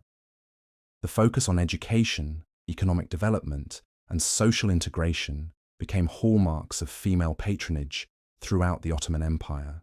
The military implications of these changes were also significant, though they operated in more subtle ways than traditional forms of military influence.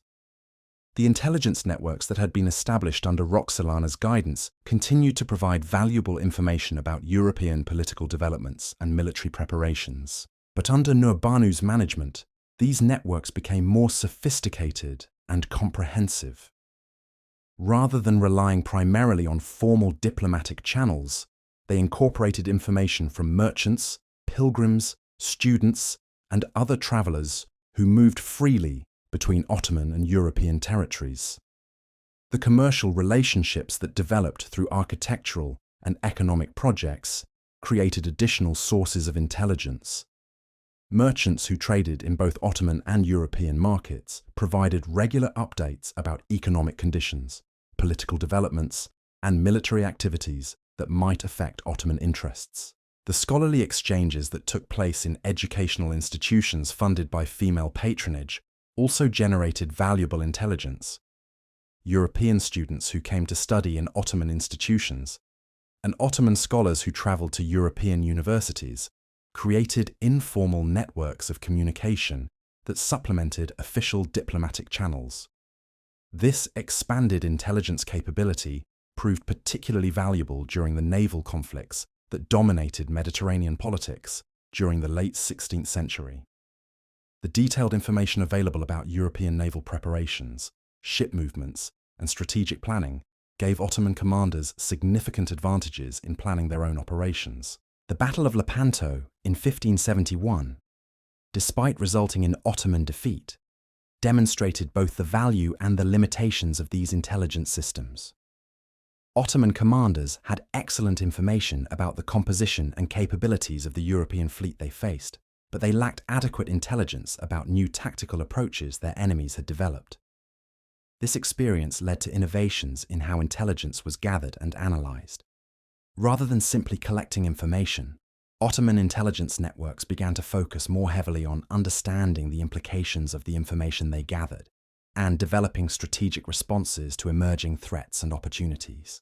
The educational initiatives that had been established under Roxolana's influence also evolved in response to changing military and political requirements. The curricula in schools funded by female patronage began to include more emphasis on practical subjects like engineering, navigation, and languages that were useful for military and diplomatic purposes.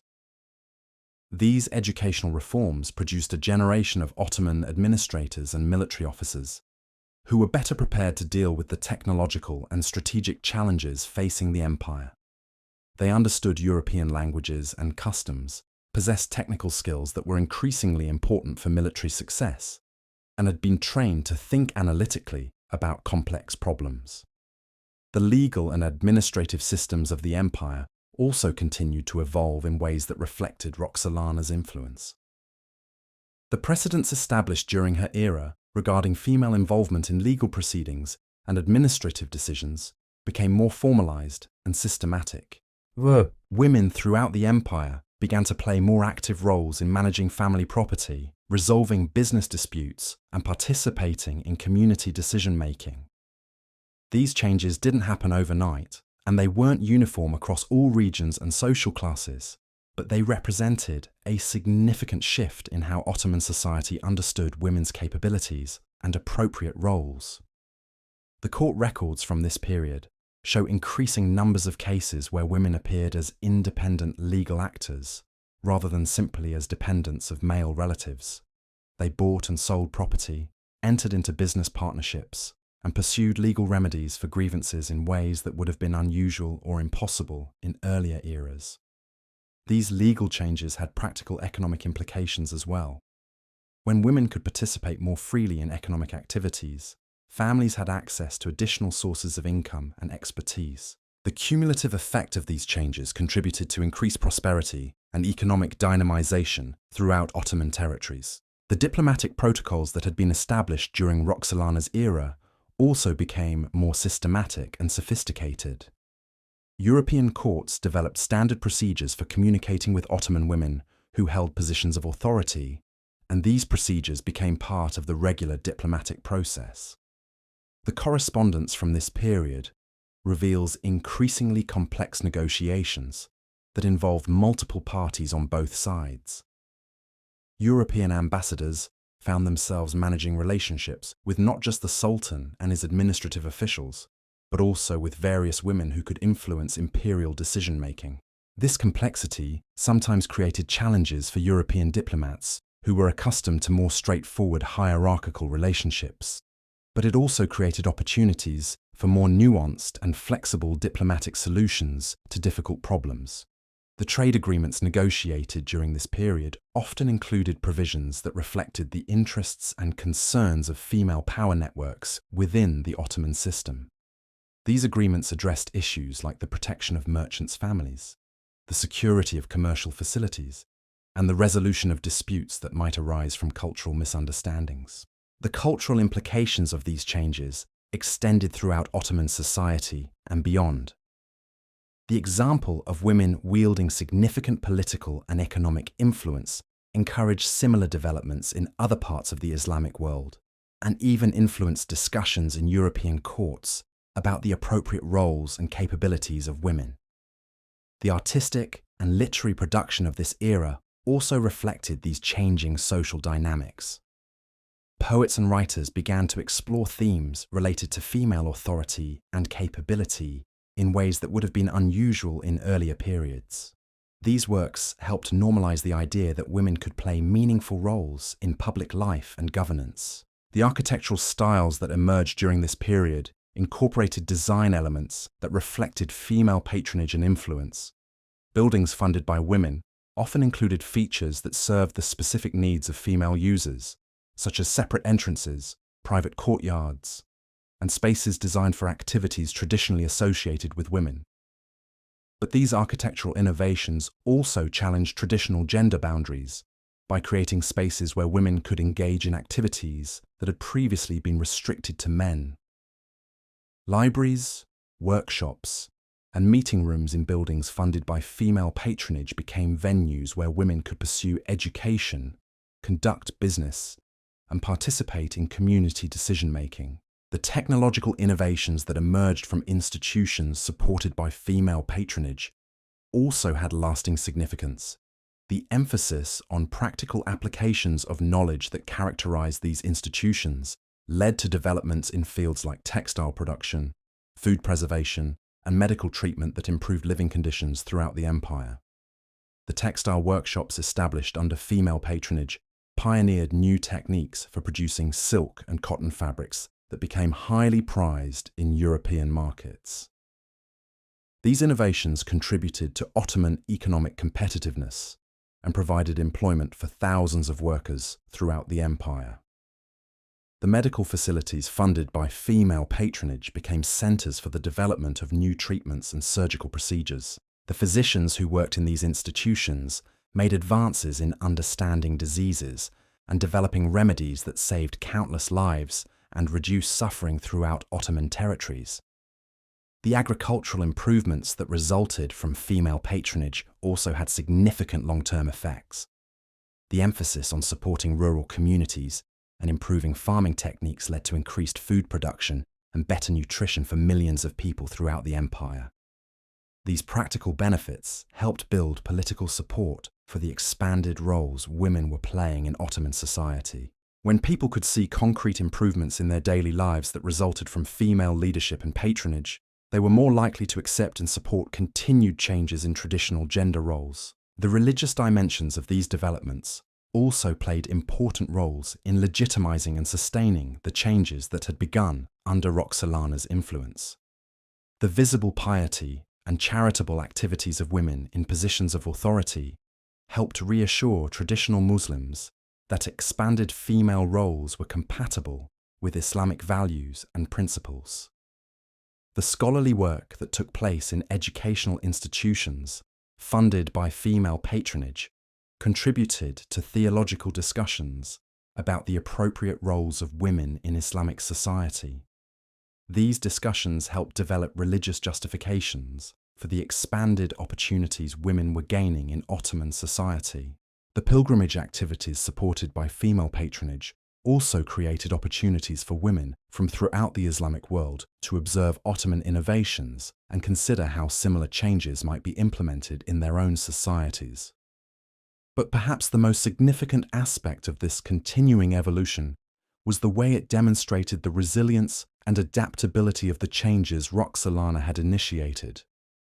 Rather than being dependent on the presence and direct involvement of a single exceptional individual, the systems she had created proved capable of evolving and adapting to new circumstances and challenges. The women who followed her example didn't simply copy her methods, they studied her approaches, understood the principles behind her success, and adapted those principles to their own circumstances and opportunities. This process of learning and adaptation ensured that the changes she had initiated continued to develop and strengthen, rather than simply being preserved as historical artifacts. The networks of relationships and mutual support that developed among women in positions of authority created institutional stability that transcended individual careers and lifespans. When one woman died or lost influence, others were positioned to continue the work and maintain the momentum of change. This institutional continuity proved crucial during periods of political instability and succession crises that might otherwise have reversed the gains women had made. The systems that had been established were robust enough to survive temporary setbacks and continue functioning even when individual leaders faced challenges to their authority. The international recognition of Ottoman women's authority also created external pressures that helped sustain domestic changes.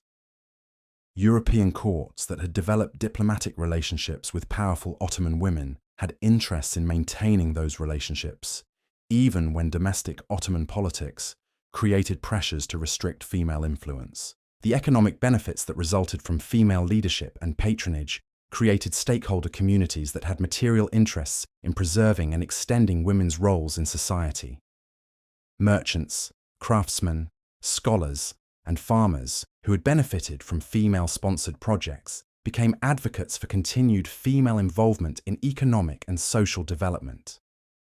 The military and strategic advantages that resulted from female intelligence networks and diplomatic activities created security interests that supported continued female participation in political decision-making. Ottoman military leaders recognized that the information and relationships provided by women in positions of authority contributed to imperial defense and expansion. These multiple sources of support created a foundation for continued evolution that extended far beyond the specific individuals who had initiated the changes. The transformation that had begun with one exceptional woman's rise to power had become embedded in the institutional structure of the empire itself. The legacy that emerged from this process was more durable and comprehensive than what any single individual could have created alone. It represented a fundamental shift in how Ottoman society understood human potential and the relationship between individual capability and social opportunity. The principles that had guided Roxolana's rise, merit over birth, adaptability over tradition, strategic thinking over conventional wisdom, became part of the cultural DNA of the Ottoman Empire. They influenced how the empire approached challenges and opportunities across all areas of government and society. The story of how these principles took root and flourished provides crucial insights into the mechanisms of historical change and the ways in which individual actions can create lasting institutional transformations. It demonstrates that even the most dramatic social changes can become sustainable when they align with broader social needs and create benefits that extend throughout society. The woman who had started as a nameless slave had not just transformed her own circumstances. She had created a new model of human possibility that continued to inspire and guide others long after her own story had ended. The empire that emerged from her influence was more dynamic, more inclusive, and more capable of adapting to changing circumstances than the one she had encountered as a young captive. Her ultimate legacy wasn't just the specific changes she had implemented, but the broader principle she had established, that human potential should not be constrained by arbitrary limitations, that talent deserves recognition regardless of its origins, and that individuals who refuse to accept conventional boundaries can achieve transformations that reshape the world around them. This principle continued to operate throughout the Ottoman Empire and beyond, creating opportunities for countless individuals to transcend their circumstances and contribute their capabilities to collective endeavors. The slave who became an empress had not just changed her own fate, she had opened new pathways for human advancement that would benefit generations yet unborn. The transformation Roxolana had achieved extended far beyond the walls of the Ottoman palace, creating ripple effects that would fundamentally alter how power operated throughout the Islamic world and beyond. Her success had proven that the most rigid social hierarchies could be challenged and overcome, but the true test of her legacy would come in how effectively others could learn from her example and adapt her methods to their own circumstances. In the decades following her death, a new generation of women emerged who had grown up witnessing her extraordinary rise. These women understood that Roxolana's success wasn't the result of luck or unique circumstances, but rather the product of systematic strategic thinking that could be studied, understood, and applied to different situations. They began to implement their own versions of her approach, creating a network of female influence that stretched across the empire and beyond. One of the most remarkable examples of this phenomenon occurred in the Crimean Khanate, a vassal state of the Ottoman Empire located on the northern shores of the Black Sea. Here, a woman named Kanike Hatun had observed Roxolana's methods through diplomatic correspondence and court connections. When her own son became Khan of the Crimeans, Kanike applied lessons learned from the Ottoman Empress to establish her own position of authority. But Kanike faced challenges that were quite different from those Roxolana had encountered. The Crimean Khanate was a smaller, more precarious state that depended heavily on military raids and tribute collection for its survival. The traditional power structures here were more fluid than those in the Ottoman heartland, but they were also more dangerous, with rival clans constantly competing for control and external enemies threatening the state's very existence. Kanike's approach reflected these different circumstances. Where Roxolana had worked primarily through cultural patronage and diplomatic influence, Kanike focused more heavily on military intelligence and strategic planning. She established networks of informants throughout the region who provided information about Russian military movements, Polish diplomatic initiatives, and Ottoman policy changes that might affect Crimean interests. Her intelligence operations proved remarkably effective. During a major Russian offensive in the 1570s, Kanike's networks provided early warning that allowed Crimean forces to evacuate vulnerable settlements and reposition their troops for maximum defensive advantage. The resulting military success not only preserved Crimean independence, but also enhanced her son's reputation and, by extension, her own influence within the Khanate.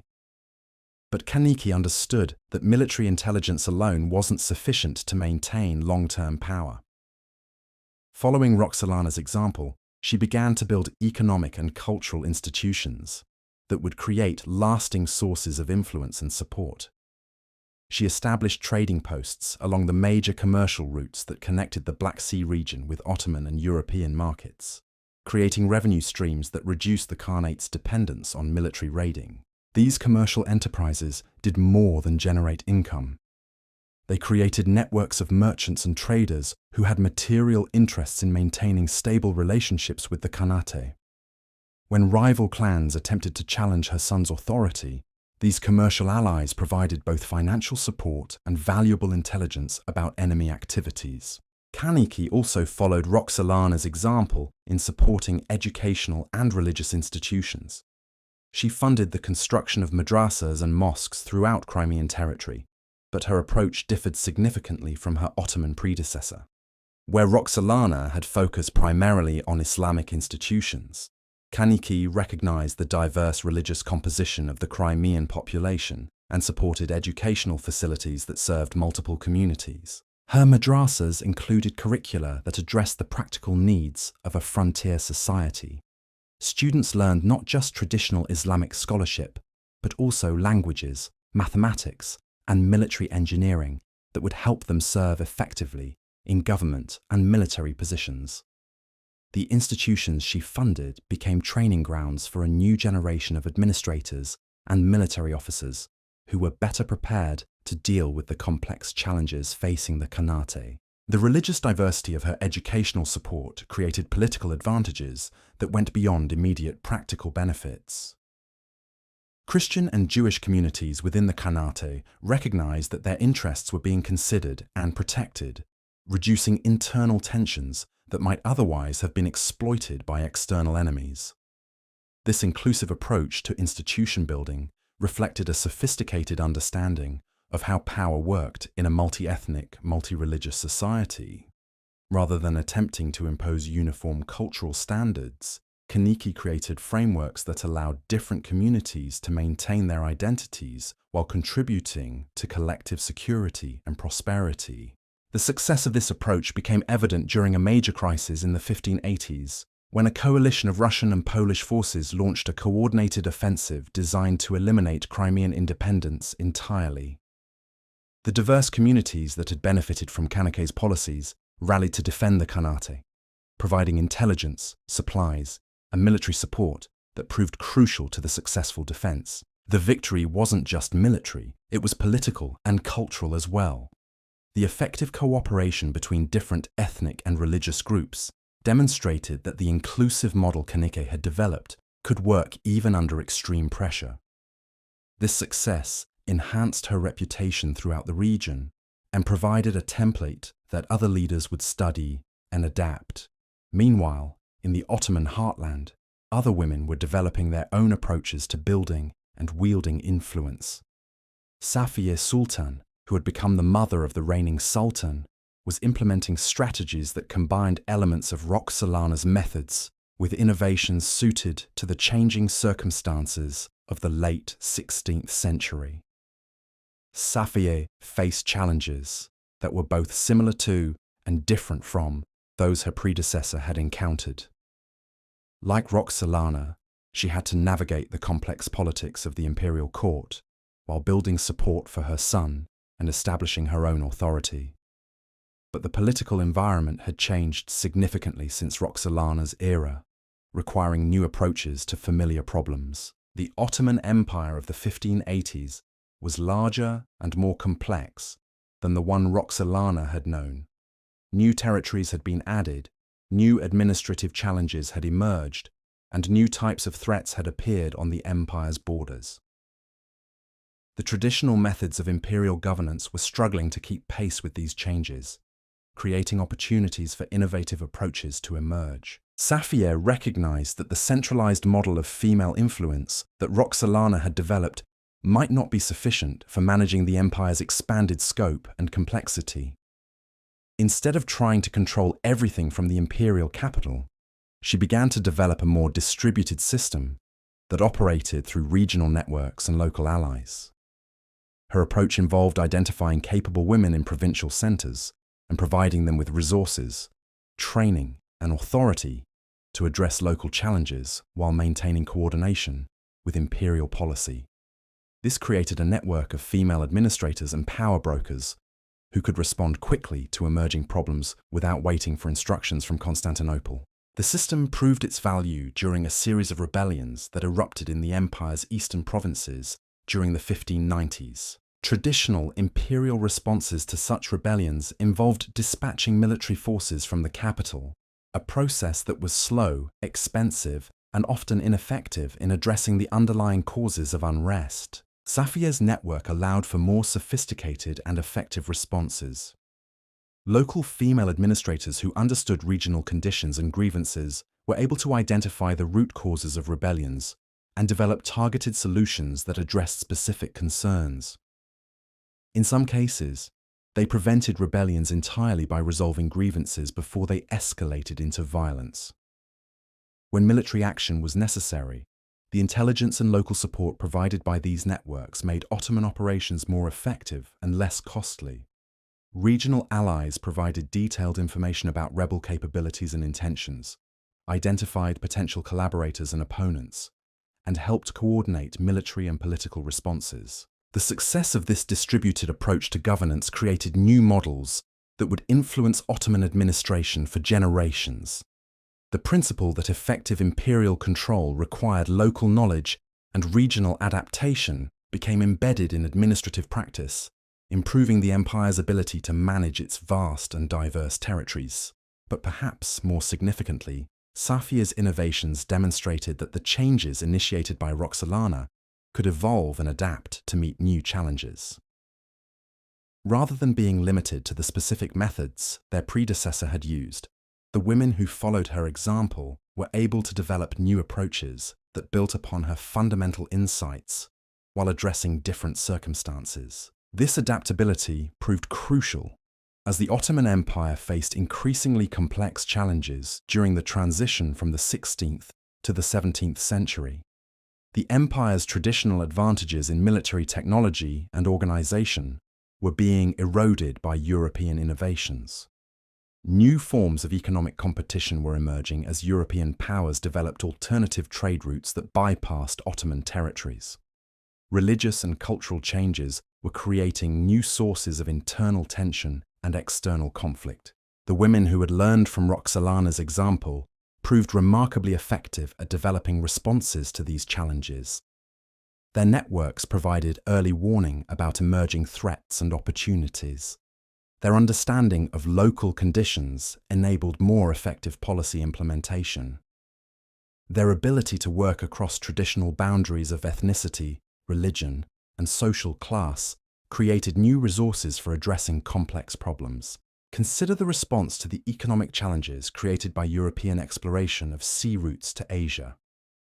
Traditional Ottoman approaches might have focused primarily on military solutions, attempting to disrupt European trade routes or prevent access to Asian markets through force.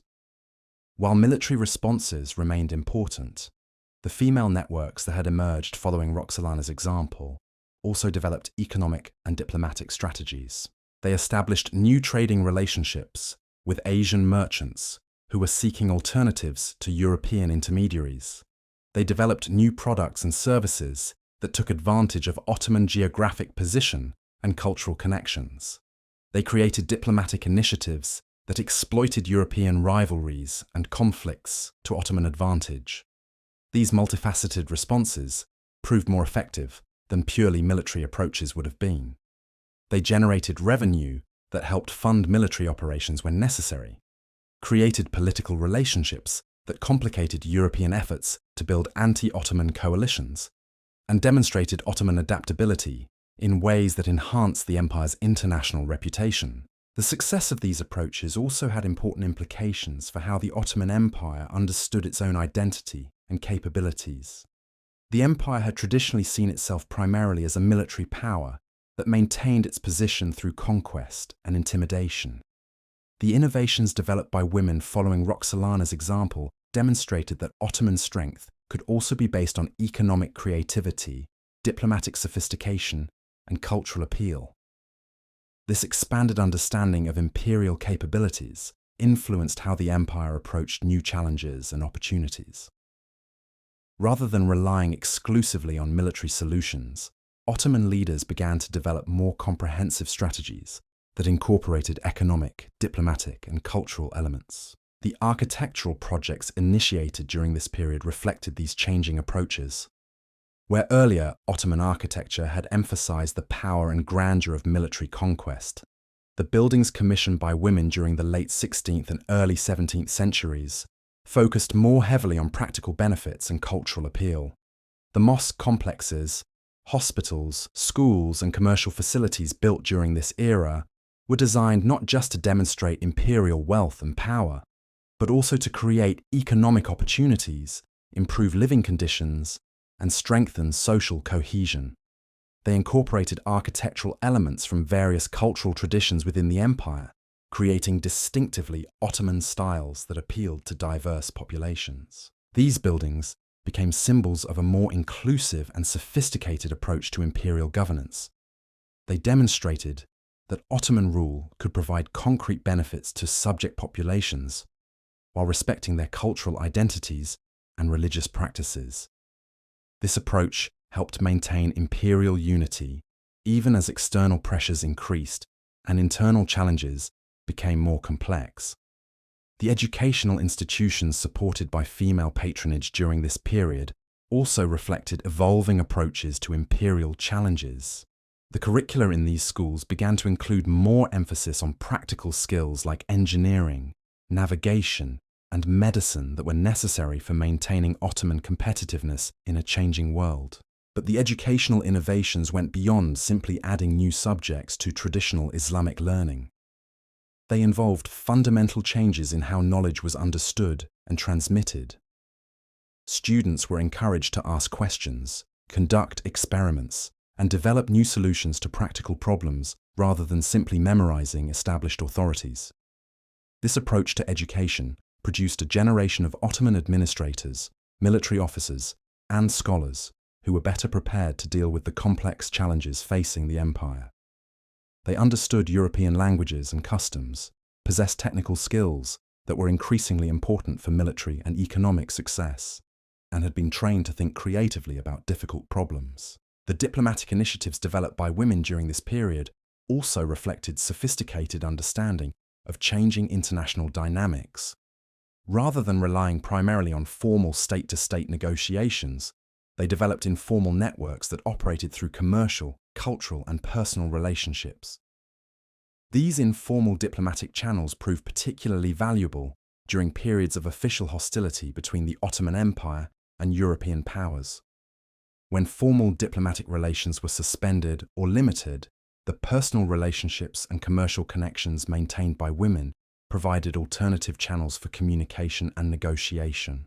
The intelligence gathered through these networks also proved invaluable for understanding European political developments and military preparations. The information provided by female diplomatic networks often gave Ottoman leaders crucial advantages in planning their own political and military strategies. The cultural exchanges facilitated by these networks also had important long-term effects on Ottoman society and its relationships with the outside world. European visitors to the Ottoman Empire during this period often commented on the sophistication and cosmopolitan character of Ottoman court culture, particularly the knowledge and capabilities of the women they encountered. These positive impressions helped counter negative stereotypes about Ottoman society that were common in European popular culture. They also created personal relationships between Ottoman and European elites that could be activated during times of crisis to prevent conflicts or facilitate negotiations. The technological innovations that emerged from institutions supported by female patronage also contributed to Ottoman competitiveness and adaptation. The workshops and laboratories established in connection with educational institutions became centers for the development of new techniques and technologies that had practical applications for military, economic, and administrative purposes. The medical advances made in hospitals funded by female patronage improved healthcare throughout the empire, while also contributing to military effectiveness by reducing disease-related casualties among Ottoman forces. The engineering innovations developed in construction projects improved the empire's infrastructure and defensive capabilities. The agricultural improvements promoted by female-sponsored programs increased food production and improved nutrition for millions of people throughout Ottoman territories. These improvements contributed to population growth and economic expansion that strengthened the empire's overall capabilities. But perhaps the most significant aspect of these developments was the way they demonstrated the continuing vitality and adaptability of the principles Roxolana had established. The women who followed her example didn't simply copy her specific methods. They understood the underlying logic of her approach and applied it creatively to new circumstances. This process of learning and adaptation created a dynamic system of female leadership that could evolve and respond to changing challenges while maintaining core principles of merit-based advancement, strategic thinking, and inclusive governance. The networks that emerged from this process became permanent features of Ottoman political culture, influencing imperial decision-making for generations. The international recognition of Ottoman women's authority also created diplomatic advantages that extended beyond immediate political and military concerns. European courts that had developed working relationships with powerful Ottoman women found it easier to maintain communication and resolve disputes even during periods of official tension between states. The commercial relationships that developed through female networks created economic interdependencies that provided incentives for peaceful resolution of conflicts. European merchants who had profitable relationships with Ottoman trading partners had interests in maintaining stability that could be mobilized to support diplomatic solutions to political disputes. The cultural exchanges facilitated by these relationships also created mutual understanding that reduced the likelihood of conflicts based on misunderstanding or misperception. European visitors who had direct experience with Ottoman society were less likely to accept simplistic stereotypes about Ottoman motivations and capabilities. These multiple layers of relationship and interaction created a more stable and predictable international environment that benefited all parties involved. The innovations in female leadership that had begun with Roxolana's rise continued to generate benefits that extended far beyond the immediate interests of any single individual or group. The legal and administrative precedents established during this period also had lasting effects on Ottoman governance and society. The expansion of women's legal rights and administrative roles that had occurred under Roxolana's influence became more systematic and comprehensive during the late 16th and early 17th centuries. Women throughout the empire gained greater freedom to participate in economic activities, manage property, and pursue legal remedies for grievances.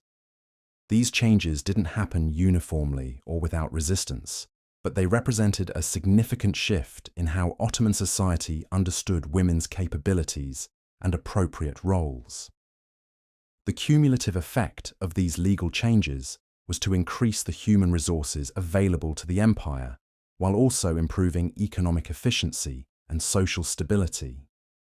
When talented individuals could contribute their capabilities regardless of gender, the empire benefited from a larger pool of administrative, commercial, and intellectual talent. The social changes that resulted from expanded female participation also strengthened family structures and community cohesion.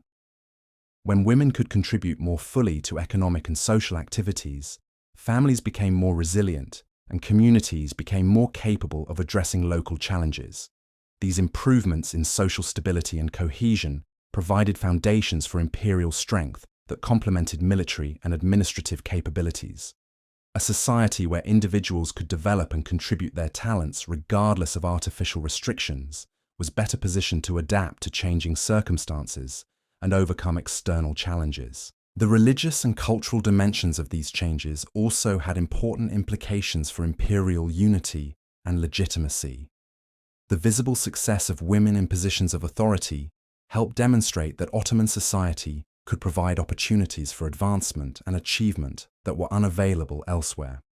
This demonstration of Ottoman social mobility and cultural sophistication enhanced the empire's appeal to talented individuals from diverse backgrounds who might choose to serve Ottoman interests rather than those of rival powers. The empire's reputation for recognizing merit regardless of origins became a significant competitive advantage in attracting and retaining capable administrators, military officers, scholars, and merchants. The architectural and artistic achievements of this period also contributed to Ottoman cultural prestige and international influence. The buildings and artworks commissioned by women demonstrated levels of sophistication and creativity that impressed foreign visitors and enhanced the empire's reputation as a center of civilization and learning. These cultural achievements had practical diplomatic and economic benefits as well as symbolic significance. They attracted visitors who spent money in Ottoman territories, created opportunities for cultural exchange that facilitated trade and diplomacy, and demonstrated Ottoman capabilities in ways that enhanced the empire's international standing. The technological and scientific advances that emerged from institutions supported by female patronage also contributed to Ottoman competitiveness in military and economic spheres. The innovations in engineering, medicine, agriculture, and manufacturing that were developed during this period helped maintain Ottoman advantages over rival powers, while also improving living conditions for Ottoman subjects. But beyond these specific achievements, the most important legacy of this era was the establishment of principles and institutions that would continue to generate benefits for generations. The networks of female leadership that had emerged following Roxolana's example became permanent features of Ottoman political culture, continuing to operate and evolve long after their founders had passed from the scene. The educational institutions, commercial enterprises, diplomatic relationships, and administrative systems that had been created during this period provided foundations for continued development and adaptation. They demonstrated that the changes initiated by one extraordinary individual could become embedded in institutional structures that would outlast any single person's lifetime. The principles of merit-based advancement, strategic thinking, and inclusive governance that had guided these developments also became part of the cultural DNA of the Ottoman Empire. They influenced how the empire approached new challenges and opportunities across all areas of government and society. Perhaps most importantly, the success of these innovations demonstrated that dramatic social change was possible when it aligned with practical needs and created benefits that extended throughout society. The transformation that had begun with one woman's refusal to accept conventional limitations had evolved into a comprehensive reimagining of human potential and social possibility. The empire that emerged from this process was more dynamic, more inclusive, and more capable of adapting to changing circumstances than the one that had existed at the beginning of Roxolana's journey. It represented a new model of imperial governance that recognized and developed human talent, regardless of its origins, while maintaining the stability and unity necessary for effective administration of vast and diverse territories. This model would continue to influence Ottoman development for generations, providing frameworks for addressing challenges and exploiting opportunities that its creators could never have anticipated. The slave who had become an empress had not just transformed her own circumstances. She had created new possibilities for human achievement that would benefit countless individuals who would follow in her footsteps. Her legacy had become something far greater than even she could have envisioned. But the true measure of Roxolana's transformation of the Ottoman Empire would be tested by the challenges that emerged in the generations following her death. The world was changing rapidly, and the systems she had created would need to prove their resilience against pressures that would have destroyed more rigid structures. By the early 17th century, the Ottoman Empire faced a constellation of challenges that threatened its very foundations. European powers had developed new military technologies and tactics that challenged traditional Ottoman advantages. Economic pressures from changing trade routes and monetary inflation were creating internal instabilities. Religious and cultural movements were generating new forms of resistance to imperial authority. Yet the networks and institutions that had emerged from Roxolana's innovations proved remarkably adaptable to these new realities. Consider the story of Kösem Sultan, who entered the imperial harem in the early 1600s as a young Greek girl named Anastasia. She had been captured during one of the ongoing conflicts with European powers and brought to Constantinople as part of the human tribute that still flowed into the imperial capital from conquered territories. Like Roxolana before her, Anastasia found herself thrust into a world that seemed designed to erase her previous identity and remake her according to Ottoman imperial requirements. But unlike her predecessor, she entered a system that had already been transformed by decades of female innovation and leadership. The harem she encountered was no longer simply a collection of women competing for the Sultan's attention. It had evolved into a sophisticated political institution with its own educational programs, administrative structures, and networks of influence. The young woman who would become Kösem Sultan understood immediately that success in this environment required more than beauty or charm. The examples of Roxolana and the women who had followed her demonstrated that lasting influence depended on developing genuine capabilities and creating value that extended beyond personal relationships. Cixi threw herself into the educational opportunities available within the transformed harem system.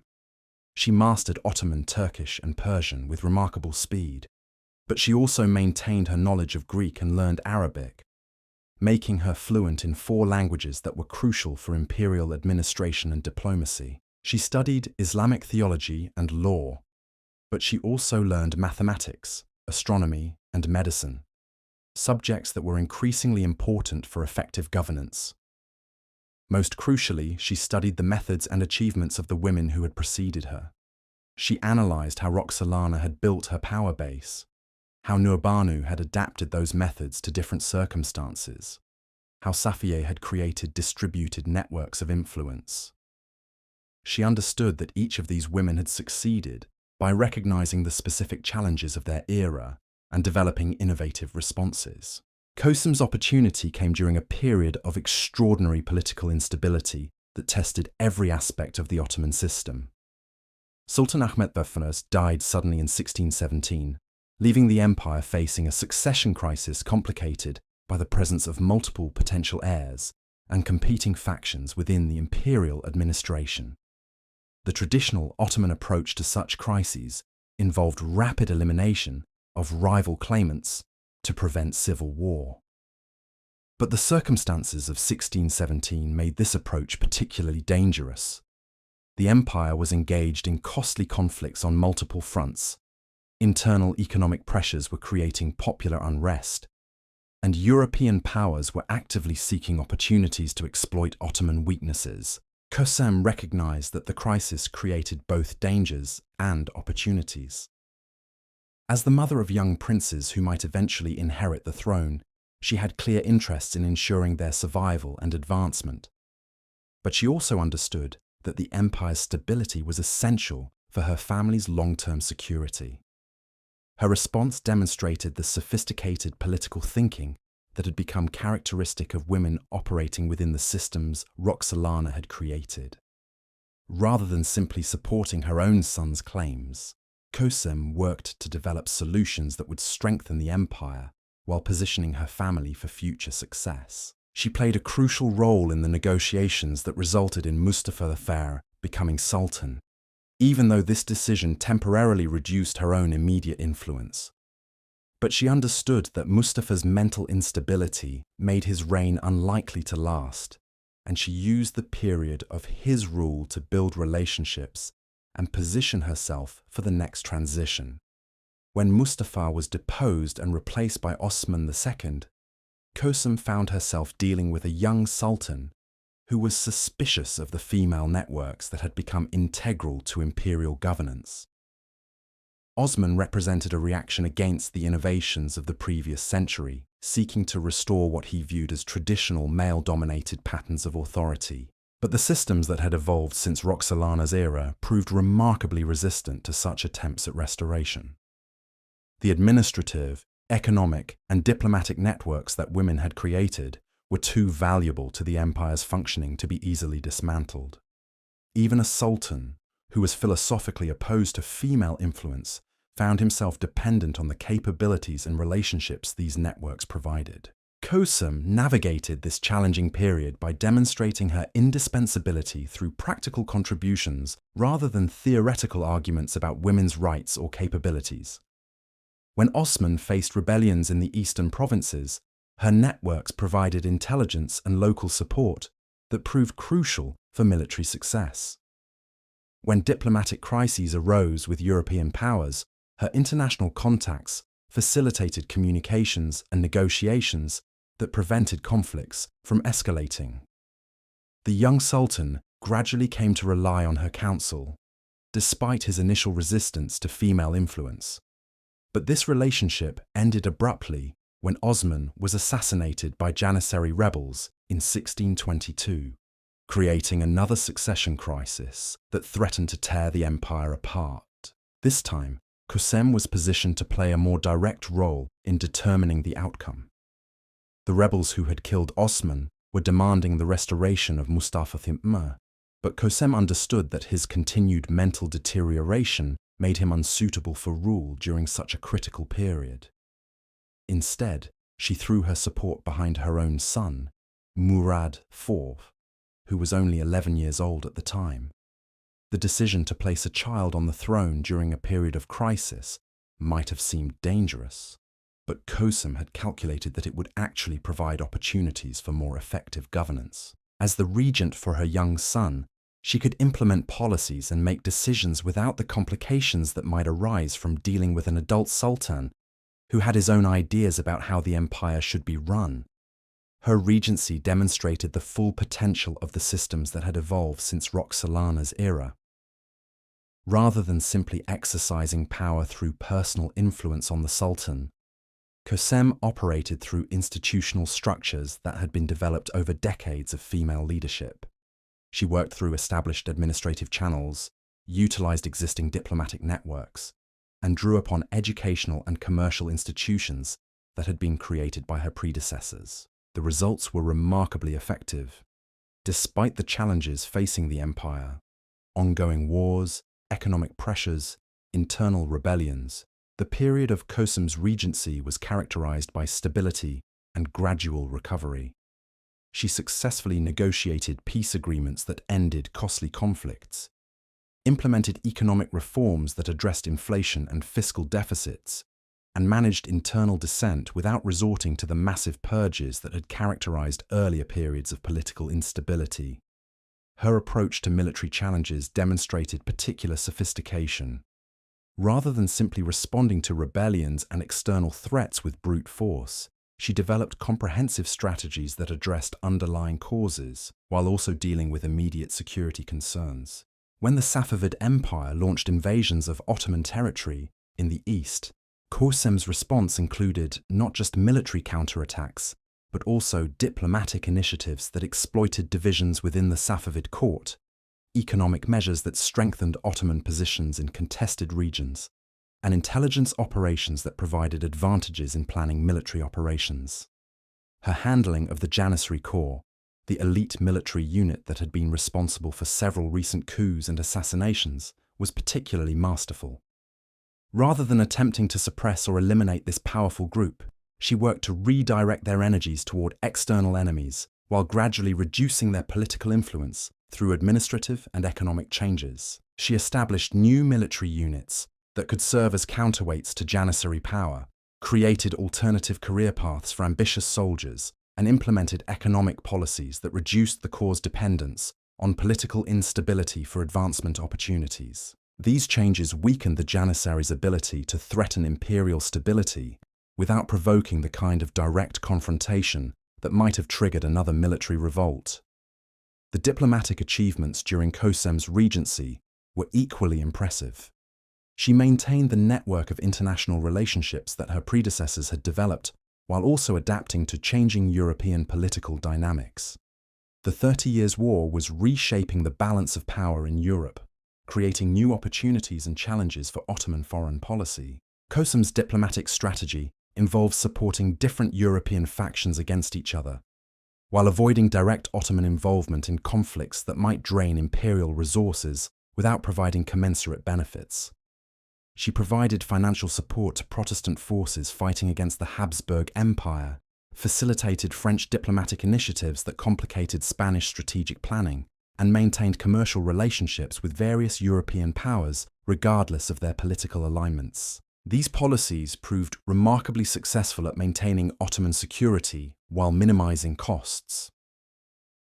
The empire avoided major conflicts during a period when its European neighbors were devastating each other through prolonged warfare. This allowed Ottoman resources to be focused on internal development and eastern campaigns that provided more direct benefits to imperial interests. The economic policies implemented during Kösem's regency also reflected the sophisticated understanding of imperial administration that had developed since Roxolana's era. Rather than simply extracting resources from provincial territories, she implemented development strategies that increased overall economic productivity while also generating revenue for the imperial treasury.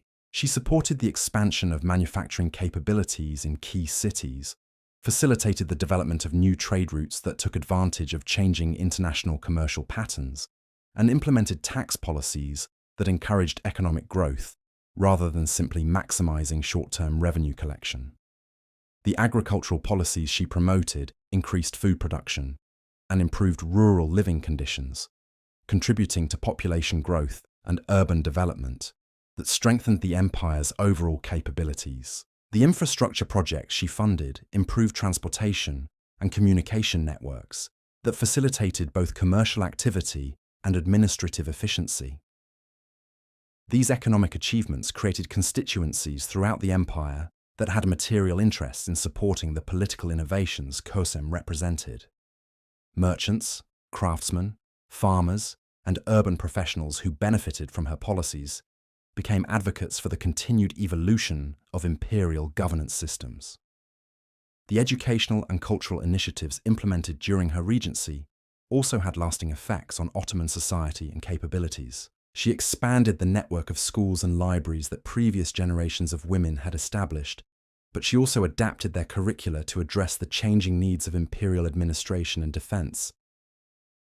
The institutions she supported began to include more emphasis on practical subjects like engineering, navigation, medicine, and languages that were necessary for maintaining Ottoman competitiveness in a changing world. But she also maintained strong programs in traditional Islamic learning, ensuring that cultural and religious continuity were preserved even as practical capabilities were enhanced. The scholars and administrators who received their education in institutions Kösem supported went on to serve throughout the empire, carrying with them approaches to governance and problem-solving that reflected her innovations. They understood European languages and customs, possessed technical skills that were increasingly important for military and economic success, and had been trained to think strategically about complex challenges. The architectural projects commissioned during her regency reflected the evolution of Ottoman imperial culture under female influence. The buildings she funded were designed not just to demonstrate imperial power and wealth, but also to create practical benefits for the communities they served, and to reinforce the legitimacy of the political innovations she represented. Her mosque complexes included extensive educational facilities, medical clinics, and commercial spaces that provided employment and services for thousands of people. The hospitals she built incorporated the latest medical knowledge and techniques, becoming centers for the development and dissemination of improved healthcare practices. The commercial facilities she established created opportunities for entrepreneurship and trade that strengthened local economies, while also generating revenue for continued charitable activities. These projects demonstrated that imperial governance could provide concrete benefits to subject populations while also maintaining the grandeur and cultural sophistication that were essential for international prestige. But perhaps most importantly, Kösem's regency demonstrated that the principles and systems Roxolana had established could continue to evolve and adapt to new circumstances.